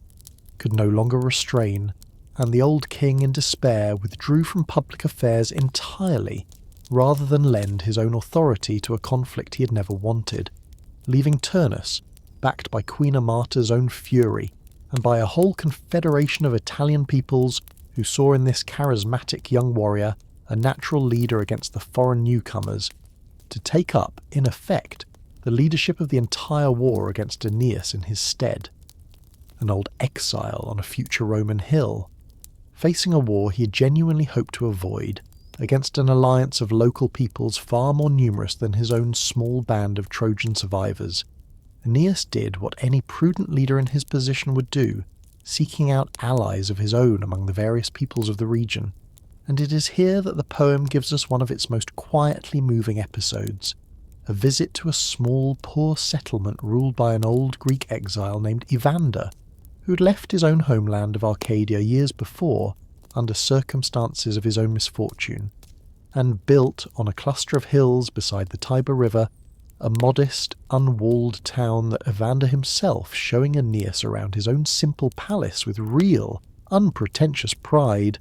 points out will one day, some unspecified generations in the future, become a place of real greatness, gesturing, as he says it, at hills and groves that carried, for Virgil's own audience listening to this poem, an unmistakable and genuinely thrilling significance, because the humble, cattle-grazed hillsides Evander shows his guest with such modest hospitality are the very same hills. The poem makes sure we understand through careful, deliberate naming, on which the city of Rome itself would one day actually stand, the Capitoline and the Palatine, already carrying, even in this rustic pre-Roman state, the sacred name's history would eventually make famous, so that Aeneas, walking through what is, for him, nothing more than a poor shepherd settlement, is in fact walking, without knowing it, through the future site of the greatest city in the world. Evander, moved by the memory of an old friendship between his own father and Aeneas's father Anchises from years before, and encouraged besides by a fresh set of favourable omens, agreed to ally himself with the Trojans, though his own kingdom was too small and too poor to offer much in the way of soldiers, offering instead something arguably more valuable, an introduction to a powerful and wealthy Etruscan people nearby, who had their own separate grievance against Turnus's allies, and would, Evander promised, gladly lend their considerable military strength to Aeneas's cause, and, perhaps most significantly of all, for the personal drama still to come,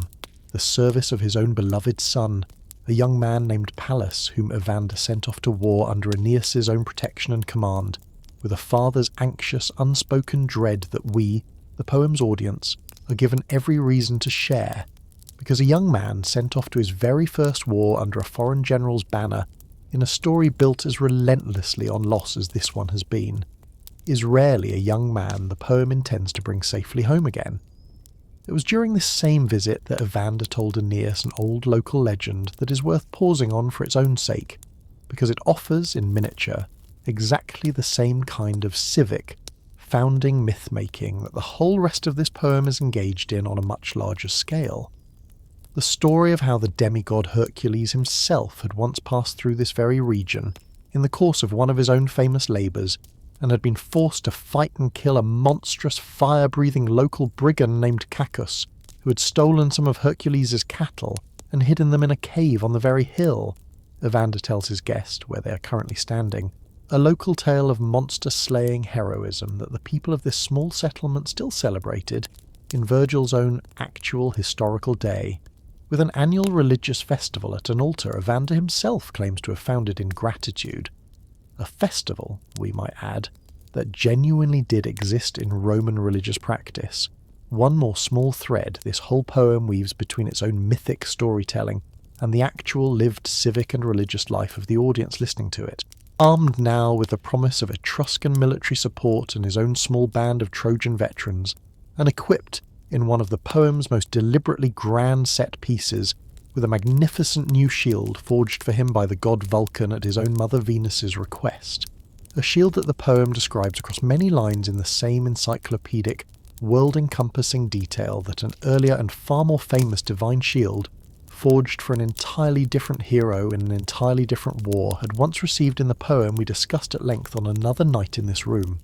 Aeneas prepared to return to his own camp and face the war that had, in his absence, already begun to claim its first victims. It is worth pausing, before we go any further, on what is actually depicted on the shield, because it is not, like that earlier and more famous shield, a picture of ordinary human life in all its variety, farmers and dancers and cities at war and cities at peace.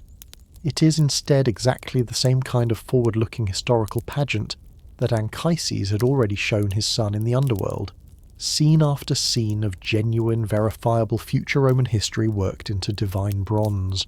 The she-wolf suckling the infant twins Romulus and Remus, the rape of the Sabine women that populated Rome's earliest generations, the heroic defence of the Capitoline Hill against an invading Gallic army centuries in Aeneas's future, and at the very centre of the whole design, the climactic naval battle of Actium,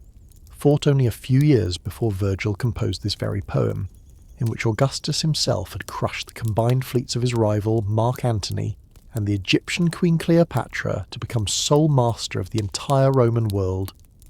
Aeneas, the poem tells us, with a line that has struck generations of readers as almost unbearably poignant, lifted this shield onto his shoulder without understanding a single image on it, marvelling at pictures of a future he could never live to see, and carrying, quite literally on his own back, the whole weight of a history that was not his own to know, only his to make possible.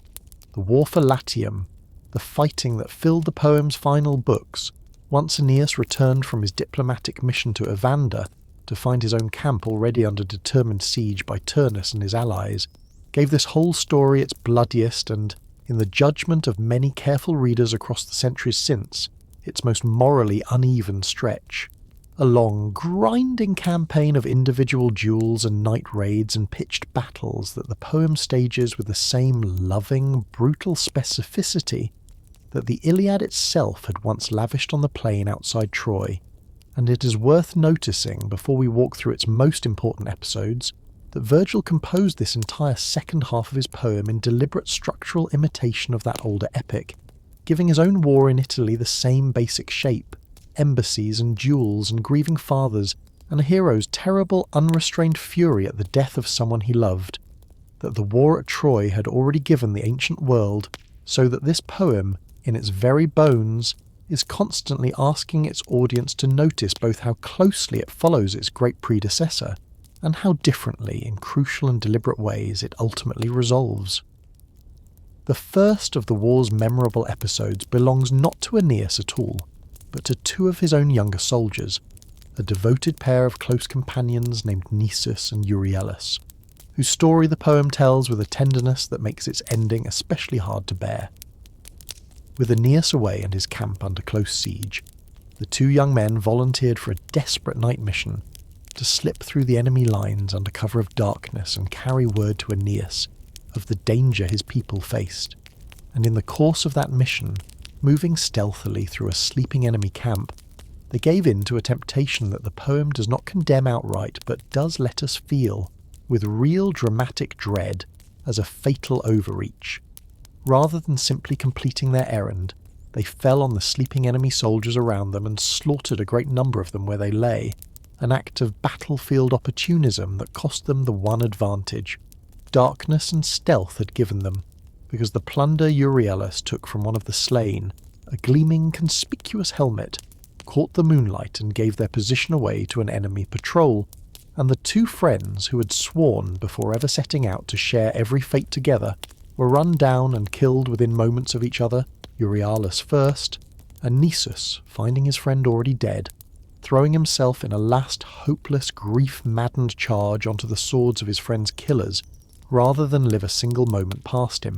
It is worth pausing on this episode, brief as it is within the larger sweep of the war, because it gives the whole conflict right at its opening a note of genuine and unglamorous waste. Two young men undone not by the enemy's superior skill or courage, but by their own understandable, all-too-human greed for plunder. In a moment that called only for discipline, a small tragedy the poem clearly intends us to weigh against every grander claim of glory the rest of the war is about to make. The war's other most memorable figure belongs, by contrast, entirely to the Italian side, and she is, in the judgment of many readers across the centuries, one of the most vivid and most quietly radical characters in the entire poem. Camilla, a warrior maiden who leads a contingent of cavalry in Turnus' own alliance, raised from infancy in the wilderness by her exiled father and dedicated from childhood to the virgin goddess Diana. Her own origin story, which the poem pauses to tell in full even in the midst of the war's mounting carnage, is worth lingering on for a moment in its own right, because it is one of the strangest and most tender pieces of backstory given to any character in the entire epic. Her father, an Italian king named Metabus, had been driven from his own throne in a popular uprising and fled into the wilderness carrying his infant daughter, and coming, in the course of that desperate flight, to the banks of a river swollen too high and too fast to cross safely while carrying a child in his arms, he did the only thing his own quick, half-frantic wit could suggest,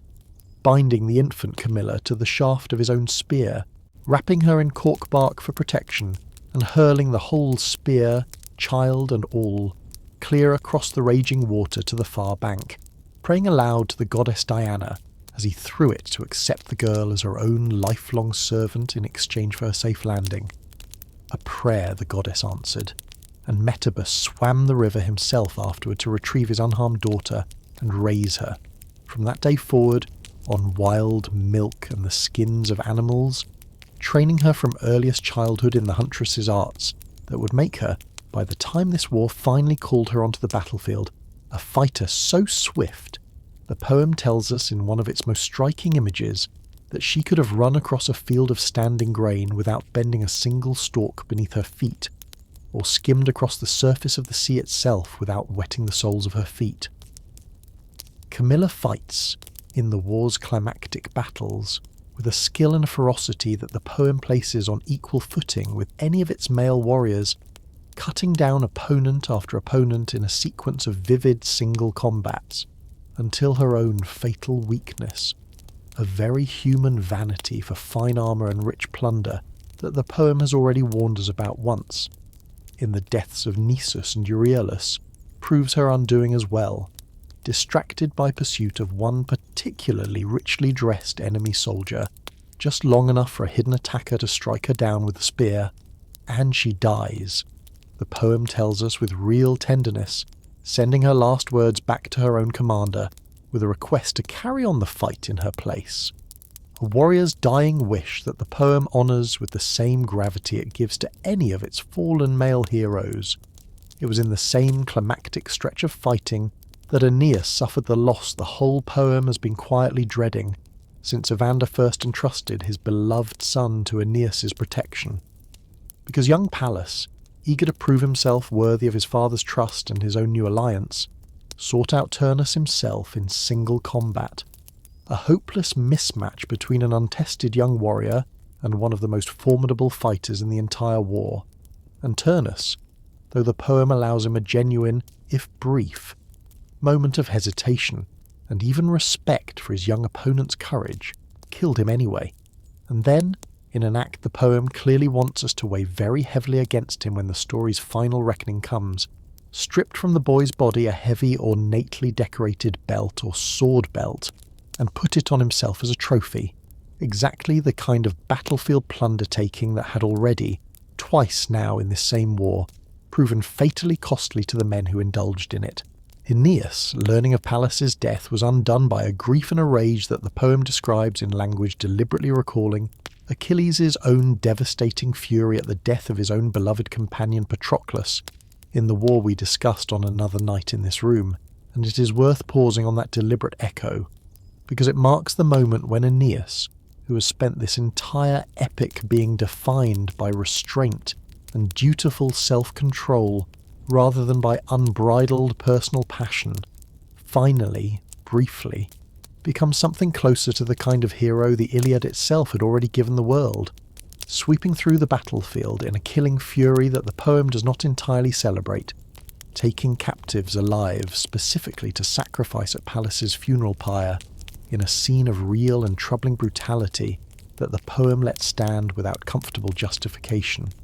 In the course of that same rampage, Aeneas also killed a formidable Etruscan tyrant named Mezentius, a cruel former ruler exiled by his own people for atrocities the poem describes with real horror,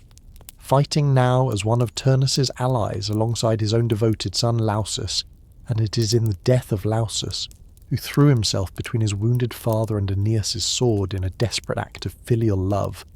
that the poem offers one of its most surprising notes of grace in this entire bloody stretch,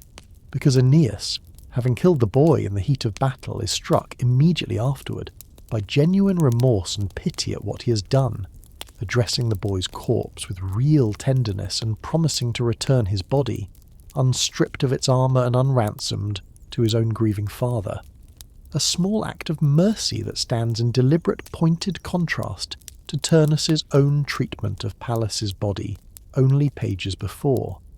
And it is worth noticing how carefully the poem, even in its bloodiest passages, keeps drawing these small moral contrasts between its two principal antagonists, never letting either man become a simple villain or a simple hero,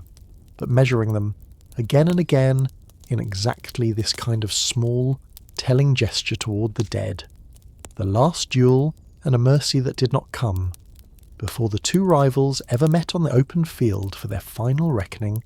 The war claimed one more casualty, whose grief deserves to be remembered alongside every other loss we have counted tonight, because it is easy, amid so much battlefield death, to overlook the quieter ruin unfolding back inside the city walls. Queen Amata, whose own maternal fury, kindled by the Fury Electo so many books before, had done so much to drag her people into this war in the first place, watched from the ramparts as the fighting drew closer and closer to her own gates, and seeing, in the smoke and confusion of a temporary Trojan advance, what she mistook for certain proof that Turnus, the son-in-law she had fought so hard to secure for her daughter, had already fallen, gave herself over entirely to a despair the poem renders with real and sudden violence, blaming herself aloud as the true cause of the whole war's ruin, and went into her own chamber and hanged herself, rather than live to see the city fall around her. Turnus, learning of her death only a short while before he himself finally agreed to meet Aeneas in single combat, carried that fresh grief, on top of every other loss the long war had already piled onto him, into the very duel that would decide his own fate, and it is worth holding that detail alongside everything that follows, because a man walking onto that field already half broken by his own queen's suicide is not quite the same proud, confident warrior we first watched consumed by Alecto's flaming torch so many books before. The war's final resolution, when it came at last, was decided, in a structural choice the poem deliberately borrows from the aborted duel between Paris and Menelaus, we discussed on another night in this room, by a single formal combat between the two principal rivals themselves, Aeneas and Turnus, a duel arranged, this time not to spare further bloodshed among two exhausted armies, exactly as that earlier duel had once been arranged to spare the armies at Troy, but simply because Turnus himself, goaded past endurance by the war's mounting losses, and by his own sister's desperate, ultimately futile attempts to protect him through further divine trickery, at last accepted the challenge Aeneas had been offering from the very beginning, that the entire war's outcome be settled by the two of them alone rather than by any further slaughter of the armies standing behind them. The duel itself, when the two men finally met on the open field, was close and genuinely uncertain for a time. Turnus' own sword shattering against Aeneas' divinely forged armour in one dramatic reversal. Aeneas himself briefly hampered by a wound to his leg that Venus was obliged to heal with divine ointment before he could continue, but it ended at last with Aeneas gaining the clear upper hand, driving his spear through Turnus' thigh and bringing him down, wounded and helpless, at his feet. And it is here, in the poem's very final scene, that Virgil gives us an ending so morally uncomfortable, so deliberately unresolved, that scholars and readers have argued about its true meaning for 2,000 years without ever reaching anything like a settled consensus.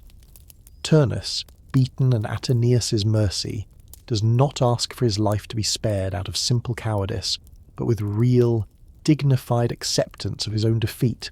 asking only that his body be returned to his own grieving father rather than left to rot on the field. And Aeneas, the poem tells us, hesitated, genuinely moved by his fallen enemy's plea and inclined, for a moment, toward exactly the kind of mercy that his own defining virtue of pietas, dutiful respect for the bonds between father and son that has run through this entire epic, since that first night he carried Anchises out of burning Troy, might reasonably be expected to grant a defeated enemy asking only for a decent burial. And then his eye fell in the very same instant on the belt Turnus was still wearing, the same ornately decorated belt stripped from young Pallas's dead body many books before, and Aeneas' hesitation vanished entirely, replaced by a fury the poem describes in the same terms it used for his earlier rampage after Pallas's death, and he drove his sword into Turnus' chest without another word, killing him on the spot, and the poem, remarkably, simply ends there, on that single act of retributive violence, with no scene of triumphant celebration, no return to the city, no wedding of Aeneas and Lavinia actually depicted, no founding of the promised city shown on the page at all, the entire epic closing instead on the image of Turnus' soul fleeing, resentful and complaining, down to the shadows below. It is worth pausing on this ending for a long moment, because it is genuinely one of the most argued over endings in the whole of ancient literature, and this channel does not intend to pretend there is a single settled answer to what it means. Some readers across the centuries have read Aeneas' final act as entirely justified,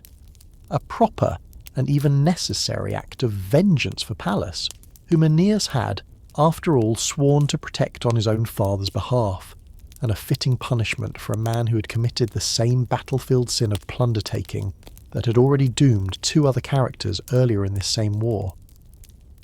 Other readers, and their number has only grown across the more recent centuries of scholarship, read this ending as a genuinely troubling and deliberate final note of doubt cast over the whole poem's carefully constructed vision of Roman destiny and Roman virtue. A hero whose defining quality has been restraint and duty and mercy toward the defeated, exactly the virtues Anchises' ghost named as Rome's own special genius in the Underworld, abandoning all of that in the poem's very last lines to unrestrained personal fury, so that the poem that began with a burning city ends with an act of violence that leaves its own hero's moral character genuinely, deliberately unresolved. We're not going to settle that argument tonight, because we do not believe it can be settled, and because we suspect, the more we sit with it, that Virgil never meant it to be settled at all, that a poem this patient and this careful about the true cost of empire and destiny across its entire preceding length would not, in its very final lines, suddenly offer its audience a simple, comfortable answer about whether the whole bloody, grief-soaked enterprise had been, in the end, worth what it cost, a bargain struck on Olympus, and a name that would not survive its own victory. Before we follow this story past the poem's own final page and into everything that came after it, it is worth pausing to tell one more piece of divine business that Virgil places just before that final duel, because it explains something genuinely strange about the whole outcome of this war, a detail that surprises almost everyone who comes to this story expecting the Trojans to simply conquer Italy and rename it after themselves the way a modern reader might expect a victorious people to do. Jupiter, watching the long war grind toward its bloody conclusion, and seeing his own wife Juno still stubbornly, exhaustingly determined to torment the Trojans by any means left to her, finally confronted her directly and demanded to know what she actually hoped to achieve, since fate itself had already guaranteed, beyond any possibility of her altering it, that Aeneas would win this war and found his promised city. Juno's answer, when it came, was not a refusal to accept fate, but a request for a very specific and in its own way, very telling concession, and it is worth sitting with exactly what she asked for, because it tells us something important about how this whole poem understands the true relationship between Troy and the Rome that would eventually rise from its ashes. She did not ask Jupiter to spare Turnus, or to prevent the Trojans from settling in Italy at all, accepting at last that both of those outcomes were beyond even her power to change. What she asked instead was this: that the Trojans, once victorious, should not be permitted to keep their own name, their own language, or their own distinct custom and dress, but should instead be absorbed entirely into the native Latin peoples they had come to settle among, becoming, in every visible way, Italians rather than Trojans, so that the word Troy itself, and the whole proud, doomed lineage it represented, would simply cease to exist as a living separate people, sunk without a trace into the very soil and blood of the nation it had helped to found.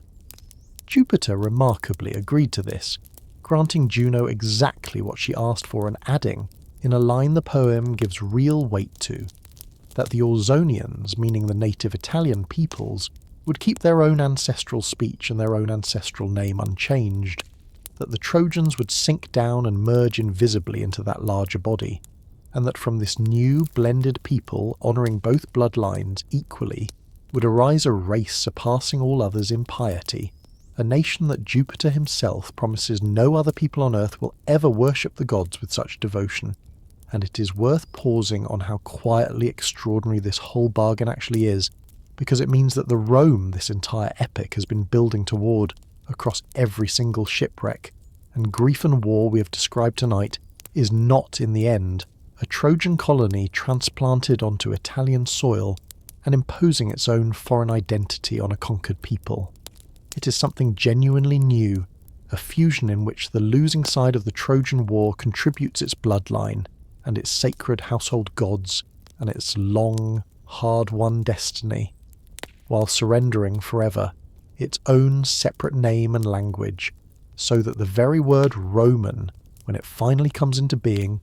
will belong to neither the Trojans nor the native Italians alone,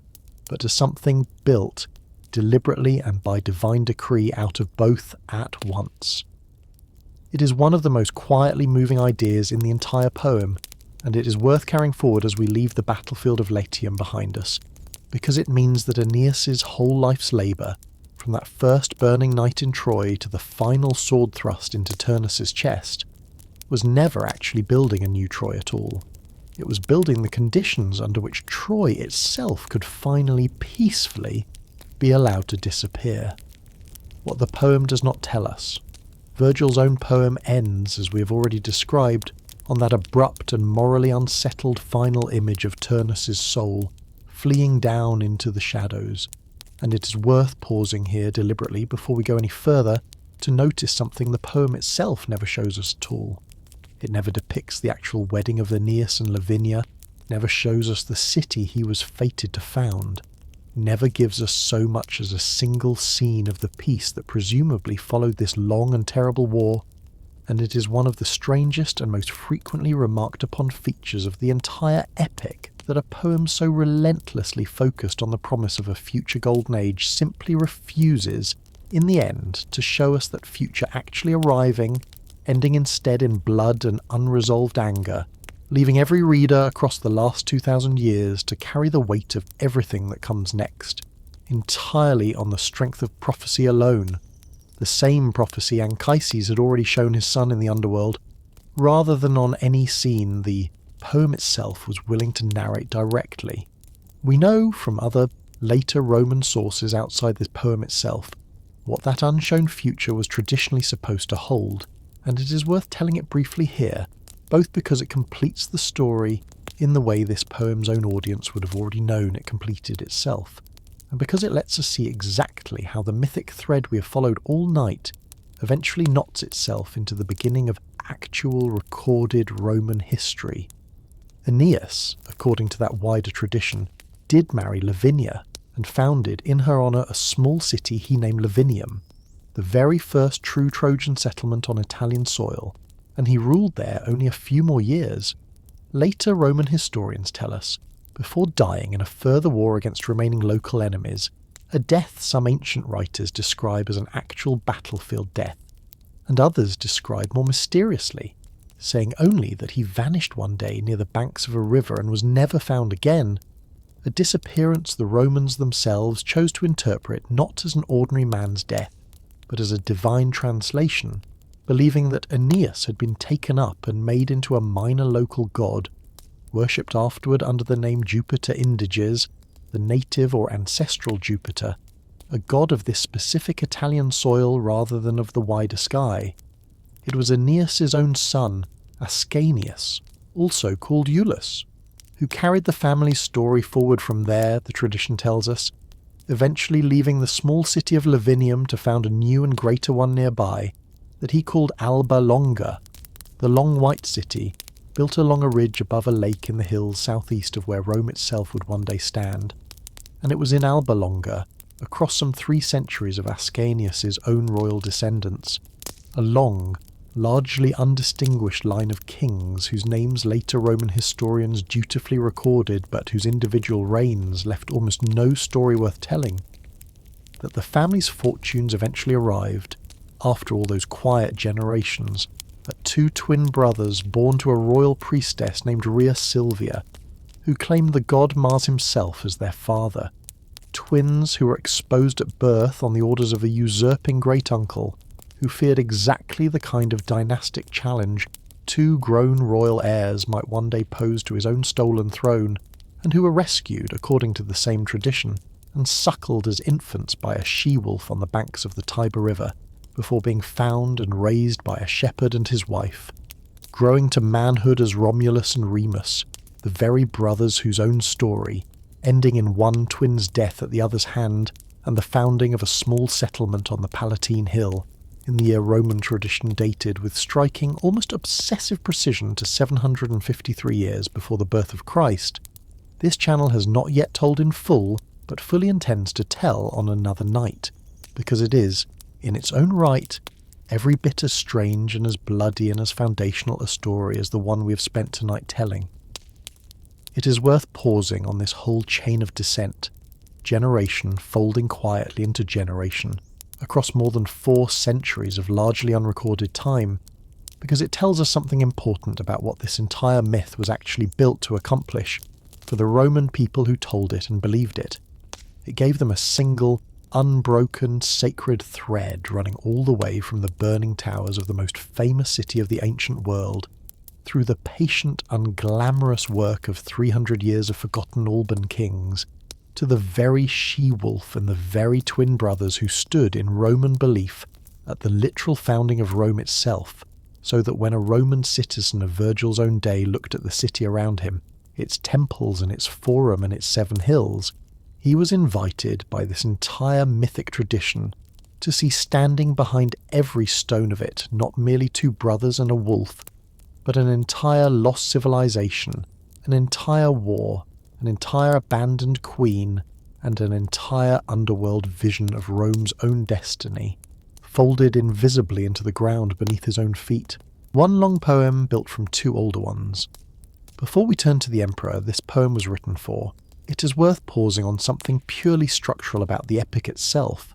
a detail that Virgil's own first audience, steeped from childhood in Homer the way a modern audience is steeped in its own culture's most famous stories, would have noticed within the first few hundred lines, and that this channel's own audience, having already spent a full night in this room with the wanderings of a certain clever Greek king, is now perfectly positioned to notice as well.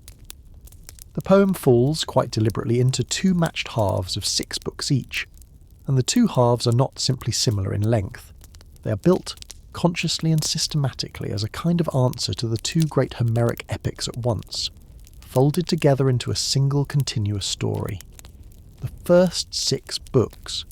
the burning of Troy, the long wandering from Thrace to Delos to Crete, to the Strophes, to Buthrotum, to Sicily, to Carthage, and finally down into the Underworld itself, retrace, stop by stop, nearly the entire itinerary of the wandering king's own 10-year voyage home, the same storms, the same monstrous coastline, the same visit to the land of the dead to learn a prophecy from a beloved ghost, so closely mirrored that later readers have sometimes called this whole first half of the poem a kind of reverse Odyssey, a hero sailing not toward a home he already possesses, but away from a home already lost, toward one not yet built. And the second 6 books, the landing in Latium, the gathering of allies, the embassies and the broken truces and the long grinding war of individual champions that ends in a single climactic duel, retrace, with the same deliberate closeness, the entire shape of the war at Troy itself, so that Virgil's own poem becomes, in its very architecture, a complete miniature of both of Homer's epics at once, compressed into one, written not across centuries of anonymous oral retelling the way Homer's poems almost certainly were, but by one single, extraordinarily learned hand, in one single lifetime, in a language that had not even possessed a written epic tradition of its own before Virgil's own predecessors began, only a century or so earlier, to translate and adapt Greek models into Latin verse for the very first time. It is worth sitting with how strange and how genuinely audacious that whole undertaking actually was. Homer's poems, whoever their author or authors truly were, had the accumulated weight of centuries of communal memory behind them, reshaped and repolished by generation after generation of anonymous singers before anyone ever fixed them in writing. Virgil had no such luxury and no such excuse. He sat down, a single-named individual with a patron and a deadline and an emperor waiting on the result, and set out to produce, essentially from scratch, and in a single decade, a poem that could stand, unembarrassed, beside a tradition that had been slowly perfected across half a millennium, and the fact that so many readers across the 2,000 years since have judged that he actually succeeded, that the Aeneid genuinely does stand beside the Iliad and the Odyssey, rather than merely imitating them from a respectful distance, remains one of the more remarkable individual achievements in the whole history of literature, a case of a poet effectively re-engineering, by will and by craft alone, an entire epic tradition that every other civilization before his had needed centuries to grow. Was any of it true, and how would anyone know? It is worth pausing too, before we turn to the poem's own political moment, on a question this channel always asks of its grandest stories, because the honest answer here is more interesting and stranger than a simple yes or no. Virgil did not invent the idea that Rome's ancestors had fled the fall of Troy. He inherited it, already old, already half official, and gave it, for the first time, a poem worthy of the claim. Roman writers working a full generation and more before Virgil ever picked up his pen, an antiquarian statesman named Cato the Elder among them, writing his own now largely lost history of early Italy in the 2nd century before Christ, already recorded a version of the Aeneas legend as settled, more or less uncontested, Roman tradition, and Greek historians further back still, a Sicilian named Timaeus, writing in the 3rd century before Christ, had already been curious enough about this upstart Italian city and its suspiciously Greek-flavoured origin story to write it down and puzzle over it themselves, so that by the time Virgil sat down to compose his epic, the bare bones of the tale, a Trojan refugee, a long voyage, a settlement in Latium, an unbroken line down to Romulus and Remus, had already been circulating as accepted civic fact for at least 2 centuries, and the archaeology remarkably gives us something to set beside all that old written testimony, something this channel always finds the most satisfying kind of evidence precisely because it was buried in the ground, indifferent to what any poet or politician wanted it to say, and only rediscovered many centuries after the fact. At a site on the Italian coast called Pratica di Mare, which very likely occupies the ground of the ancient city of Lavinium itself, the small settlement the tradition says Aeneas founded and named for his Italian bride, archaeologists in the middle of the 20th century uncovered a row of 13 ancient altars, the earliest of them dating back to roughly the 6th century before Christ, and, a short distance away, a much older burial mound, a tumulus originally raised in perhaps the 7th century before Christ for some genuinely important local figure, that later inhabitants of the site in the 4th century before Christ, more than 300 years before Virgil was even born, went to the very deliberate trouble of monumentalizing, building a proper stone facade onto an already ancient and otherwise unremarkable earthen mound, and dedicating it, according to the inscription later scholars have been able to piece together, to a figure the dedication calls in careful formal language, the heroic father of this place, in terms that ancient visitors to the site,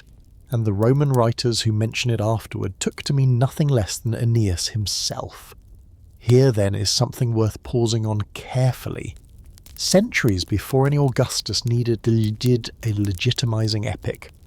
and centuries before Virgil ever set pen to paper, the actual people of Lavinium were already tending an actual shrine to a figure they already called,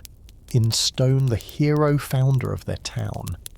worshipping a tomb that had, by then, stood in that landscape for hundreds of years already, regardless of whether the man once buried inside it had ever set foot anywhere near Troy in his life. What almost certainly happened,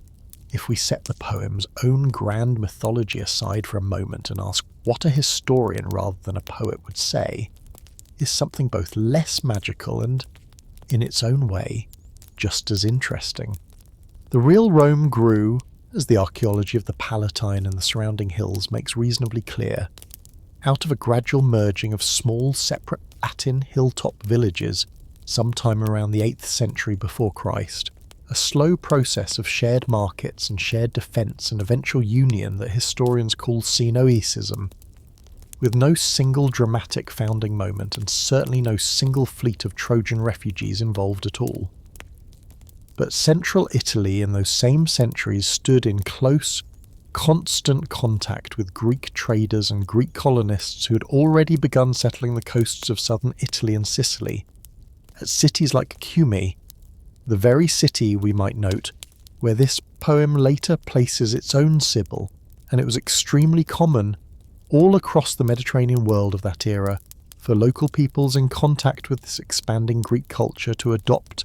adapt, and eventually insist upon their own connections to the great prestigious cycle of Trojan War legends, borrowing a hero here, a wandering exile there, and grafting their own city's origins onto a story that already carried enormous cultural weight throughout the Greek-speaking world, exactly the way a rising local Roman family might commission a family tree that stretched conveniently all the way back to a shipwrecked Trojan prince. Rome's own Aeneas legend, in other words, very likely grew the same way. An old Italian hero cult at Lavinium, already centuries old and only locally significant, gradually absorbed and rewritten, over the course of Rome's own rise to Mediterranean power, into a specifically Trojan story, precisely because a Trojan origin brought Rome something no purely local founding myth ever could.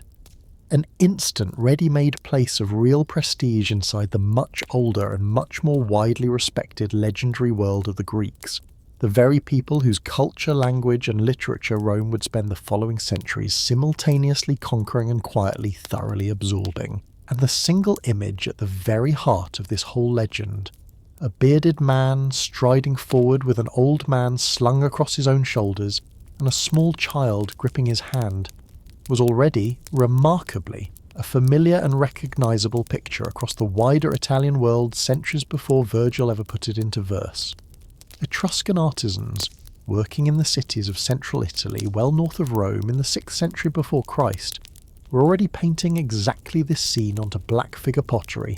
a fleeing warrior bent under the weight of an elderly passenger, traded and exported around the Mediterranean as a stock image whose popularity, among people who were not themselves Roman at all, tells us that the story of a Trojan survivor carrying his father to safety had already become a kind of shared, portable legend across the whole Italian peninsula long before any single city claimed it as its own particular founding charter. Augustus himself understood exactly how much weight that single image carried, because when he came, in the final years of his reign, to build a grand new forum in the heart of Rome celebrating his own family's glory, he commissioned, for its central display, a monumental sculpture group showing precisely this scene. Aeneas carrying Anchises and leading Ascanius by the hand out of Troy, standing in careful, deliberate symmetry across the forum from a matching statue of Romulus himself, so that any Roman citizen walking through that public space in the emperor's own lifetime could look from one end to the other and see, rendered permanently in marble, the entire genealogical argument this whole poem had been built to make. One single unbroken visual thread running from a burning city, through a father carried on a son's back, to the wolf-suckled twins, to Augustus's own living, breathing self. Why an emperor needed this particular story? We promised, earlier tonight, that we would return to Virgil himself, and to the very particular historical moment that called this poem into being, and it is worth doing so now, before we let this long night finally draw to its close, because understanding why this specific story mattered so urgently to its first audience tells us almost as much about the poem as the story itself does. Virgil was born in the year we now number as 70 before Christ, in a small farming village near the northern Italian city of Mantua, the son, by most accounts, of a modestly prosperous farmer, and he grew to adulthood during what was, by any measure, one of the most violent and chaotic periods in the entire long history of Rome, a century of recurring civil war in which Roman armies fought Roman armies again and again for control of a republic that was, by the time Virgil reached his own middle age, already effectively dead in every way except its own outward ceremonial forms.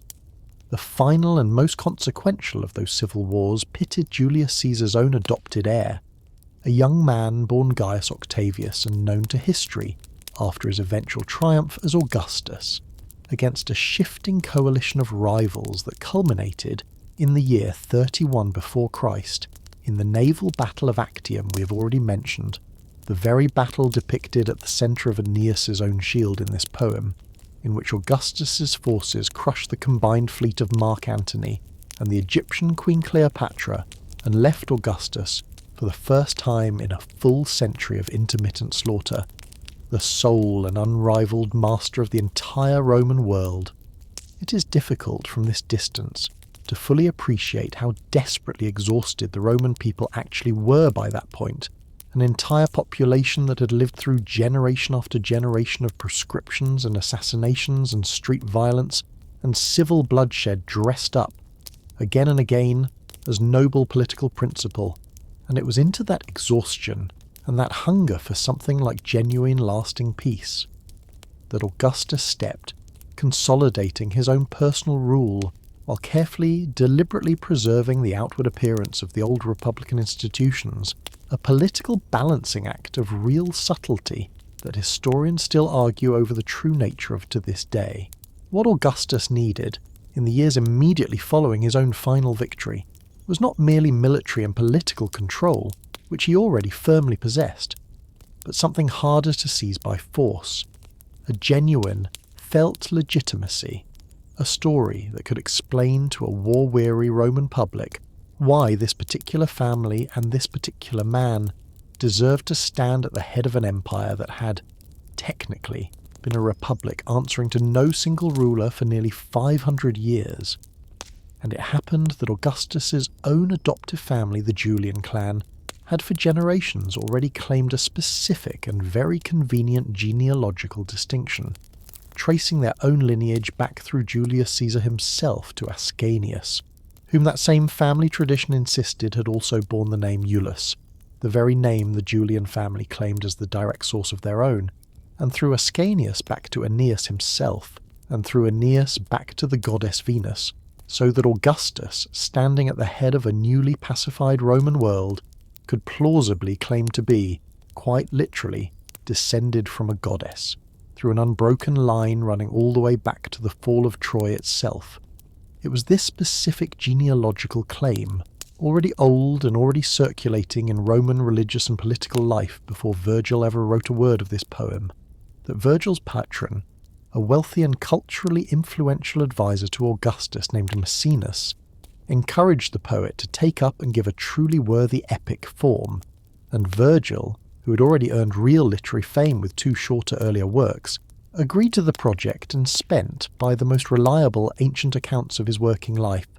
the final 11 years of his own existence composing this single poem, working, by his own account and by the testimony of those who knew him, with an almost unbearable perfectionism, reportedly composing only a handful of lines on his best days and spending long stretches revising and re-revising passages he had already written, seeking, one ancient biographer tells us, to shape the whole poem the way a mother bear shapes her own newborn cub by licking it slowly into form, an image of patient, painstaking craftsmanship that this whole poem, with its endless careful echoes and structural parallels to Homer, its deliberate genealogical threading, and its constant, deliberate doubling of grief against destiny, bears out on nearly every page. A poem its own author wanted burned. It is one of the strangest and most genuinely moving facts in the whole history of ancient literature that this poem, which would go on to become the single most influential work of Latin literature ever composed, required by generations of Roman schoolchildren, quoted by emperors, and eventually treated by medieval Christian scholars as something close to a work of accidental prophecy, very nearly did not survive to be read at all, because Virgil himself, falling ill during a journey to Greece where he had intended to spend several more years polishing the poem to his own exacting satisfaction, and dying shortly after his return to Italy in the year 19 before Christ, is reported by more than one ancient source to have asked, on his own deathbed, that the entire unfinished manuscript be burned rather than published in the imperfect state he had been forced to leave it in.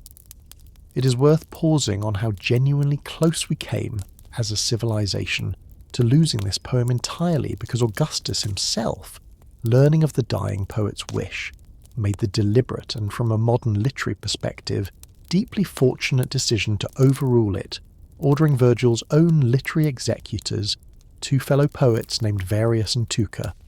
to prepare the manuscript for publication exactly as Virgil had left it, making only the most minimal necessary edits and expressly forbidding them from adding so much as a single line of their own to complete any of the poem's genuinely unfinished passages, a decision that explains one of the more curious features still visible in the poem as we have it today, a scattering of several dozen incomplete lines, sentences that simply stop short of their expected metrical length, scattered throughout the poem's more than 9,000 total lines, small permanent scars left by an author's own unfinished revision, preserved deliberately rather than smoothed over at an emperor's own direct order, out of respect for a dead poet's original words, even where those words remained visibly, admittedly incomplete. It is worth sitting for a moment, with the strange and rather beautiful irony sitting underneath this whole story. A poem composed, at least in significant part, to flatter and legitimize the rule of the single most powerful man in the world, was preserved for all of history against its own author's dying wish, only because that same powerful man chose, in this one particular instance, to value the integrity of a poet's finished work over even the poet's own final say in the matter, a small act of genuine literary preservation performed by a ruler whose entire authority this same poem had been written to help secure, and it is one of the quieter lessons of this whole long story, that the relationship between power and art, propaganda and genuine feeling, is very rarely as simple or as one-directional as it might first appear. A guide through hell, and a queen who never stopped burning. We're nearly at the end of tonight's long journey, and it is worth pausing before we let this story finally close, to trace, briefly, what became of it across the 2,000 years since Virgil's own death, because very few works of literature from the ancient world have cast quite so long or quite so varied a shadow across everything that came after them. Within a few short generations of Virgil's death, this poem had already become the central text of Roman education, memorized by school children across the entire empire, quoted by orators and inscribed on walls from Britain to Syria, its very lines treated by the time of the later Roman Empire with something approaching the reverence usually reserved for sacred scripture, a status that only deepened further once the Roman world itself converted to Christianity, because a whole tradition of Christian readers encountering, in one of the poet's earlier and shorter works, a passage that seemed, if read a certain way, to prophesy the birth of a miraculous child who would usher in a new golden age, came to believe, with real and lasting sincerity, that Virgil himself had been granted some dim, unconscious foreknowledge of the coming of Christ, a belief that transformed a poet writing propaganda for a pagan Roman emperor into something the medieval Christian world could regard as an honorary, unwitting prophet of its own faith. It was that same belief that Virgil stood in some special half-sanctified position between the pagan and the Christian worlds that led the greatest poet of medieval Europe, an Italian writing some 1300 years after Virgil's own death, to choose this specific Roman poet above every other possible guide, to lead his own narrator through the depths of hell and up the long climb of purgatory in the greatest poem the Middle Ages ever produced, a choice worth pausing on for a moment, because it means that Aeneas's own patient, grief-soaked journey down into the underworld to learn his future from the ghost of his father became, in the hands of a much later poet, the direct model and template for an entirely new journey through an entirely different Christian afterlife. Virgil himself now walking, as a character, through the very landscape of the dead he had once merely described, guiding a living poet exactly as the Cumaean Sibyl had once guided Aeneas, carrying forward across 13 centuries the same essential shape this poem had given the whole Western imagination for what it means for a living person to walk temporarily among the dead. And Dido, whom we watched build a pyre and fall upon a borrowed sword in grief, that even her own poet seemed almost reluctant to let her fully recover from even in death, refusing Aeneas so much as a word when he meets her ghost in the underworld, went on to have her own long and remarkably vivid afterlife across the centuries of art and literature that followed, a queen whose private heartbreak proved, again and again, more compelling to later audiences than almost any battle or founding myth in the rest of the poem combined. Medieval and Renaissance poets returned to her story constantly. An English playwright of Shakespeare's own era wrote an entire drama built around her doomed love. And most enduringly of all, a 17th century English composer set her final grief to music in a short opera whose closing aria, sung as Dido prepares for death, remembering him, forgetting her fate, has become one of the most performed and most quietly devastating pieces of music in the entire European classical tradition, still sung today, more than 3 centuries after it was written, and more than 2,000 years after Virgil first gave this particular grieving queen her voice, a small, remarkable testament to how completely, A single episode within a much larger poem of empire and destiny managed to outgrow, in the affections of later audiences, the very imperial project it was originally written to help support. It is worth pausing here at the very end of this long telling on exactly that tension, because it is, in its own way, the truest and most lasting thing this whole poem ever managed to capture. And it is worth setting it beside the other long stories we have told together in this room, on other nights, about disasters and empires and one particular wandering king's own 20-year road home. This is, on one level, exactly the kind of story a powerful government commissions, a poem built to explain and to justify and to flatter, a dead father's underworld vision that just happens to end, with suspicious precision, at the exact reigning emperor who paid, indirectly, for the poem to be written at all. And yet it is also, on every single page we have spent tonight walking through together, a story that refuses, again and again, to let its own propaganda go entirely unquestioned, giving a grieving, abandoned queen a silence in the underworld more powerful than any speech her betrayer could offer her, giving a defeated young rival a dignity in death that makes his killer's final act of vengeance genuinely uncomfortable to witness, giving an old exiled Greek king a rustic hillside that will one day unimaginably become the greatest city on earth, and asking us, at every single turn, to hold both truths in our hands at once: the grand destiny and the private cost, the golden future and the smoke still rising from a burning pyre on a North African shore, without ever quite letting either one cancel the other out. A word before we close on the one Latin word this whole night has really been about.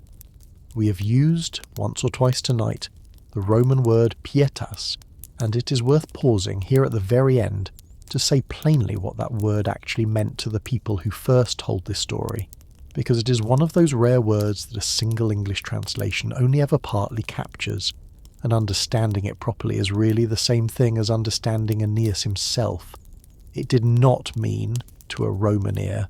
quite what our own word piety suggests to us now, a narrow church-bound devotion to religious observance alone.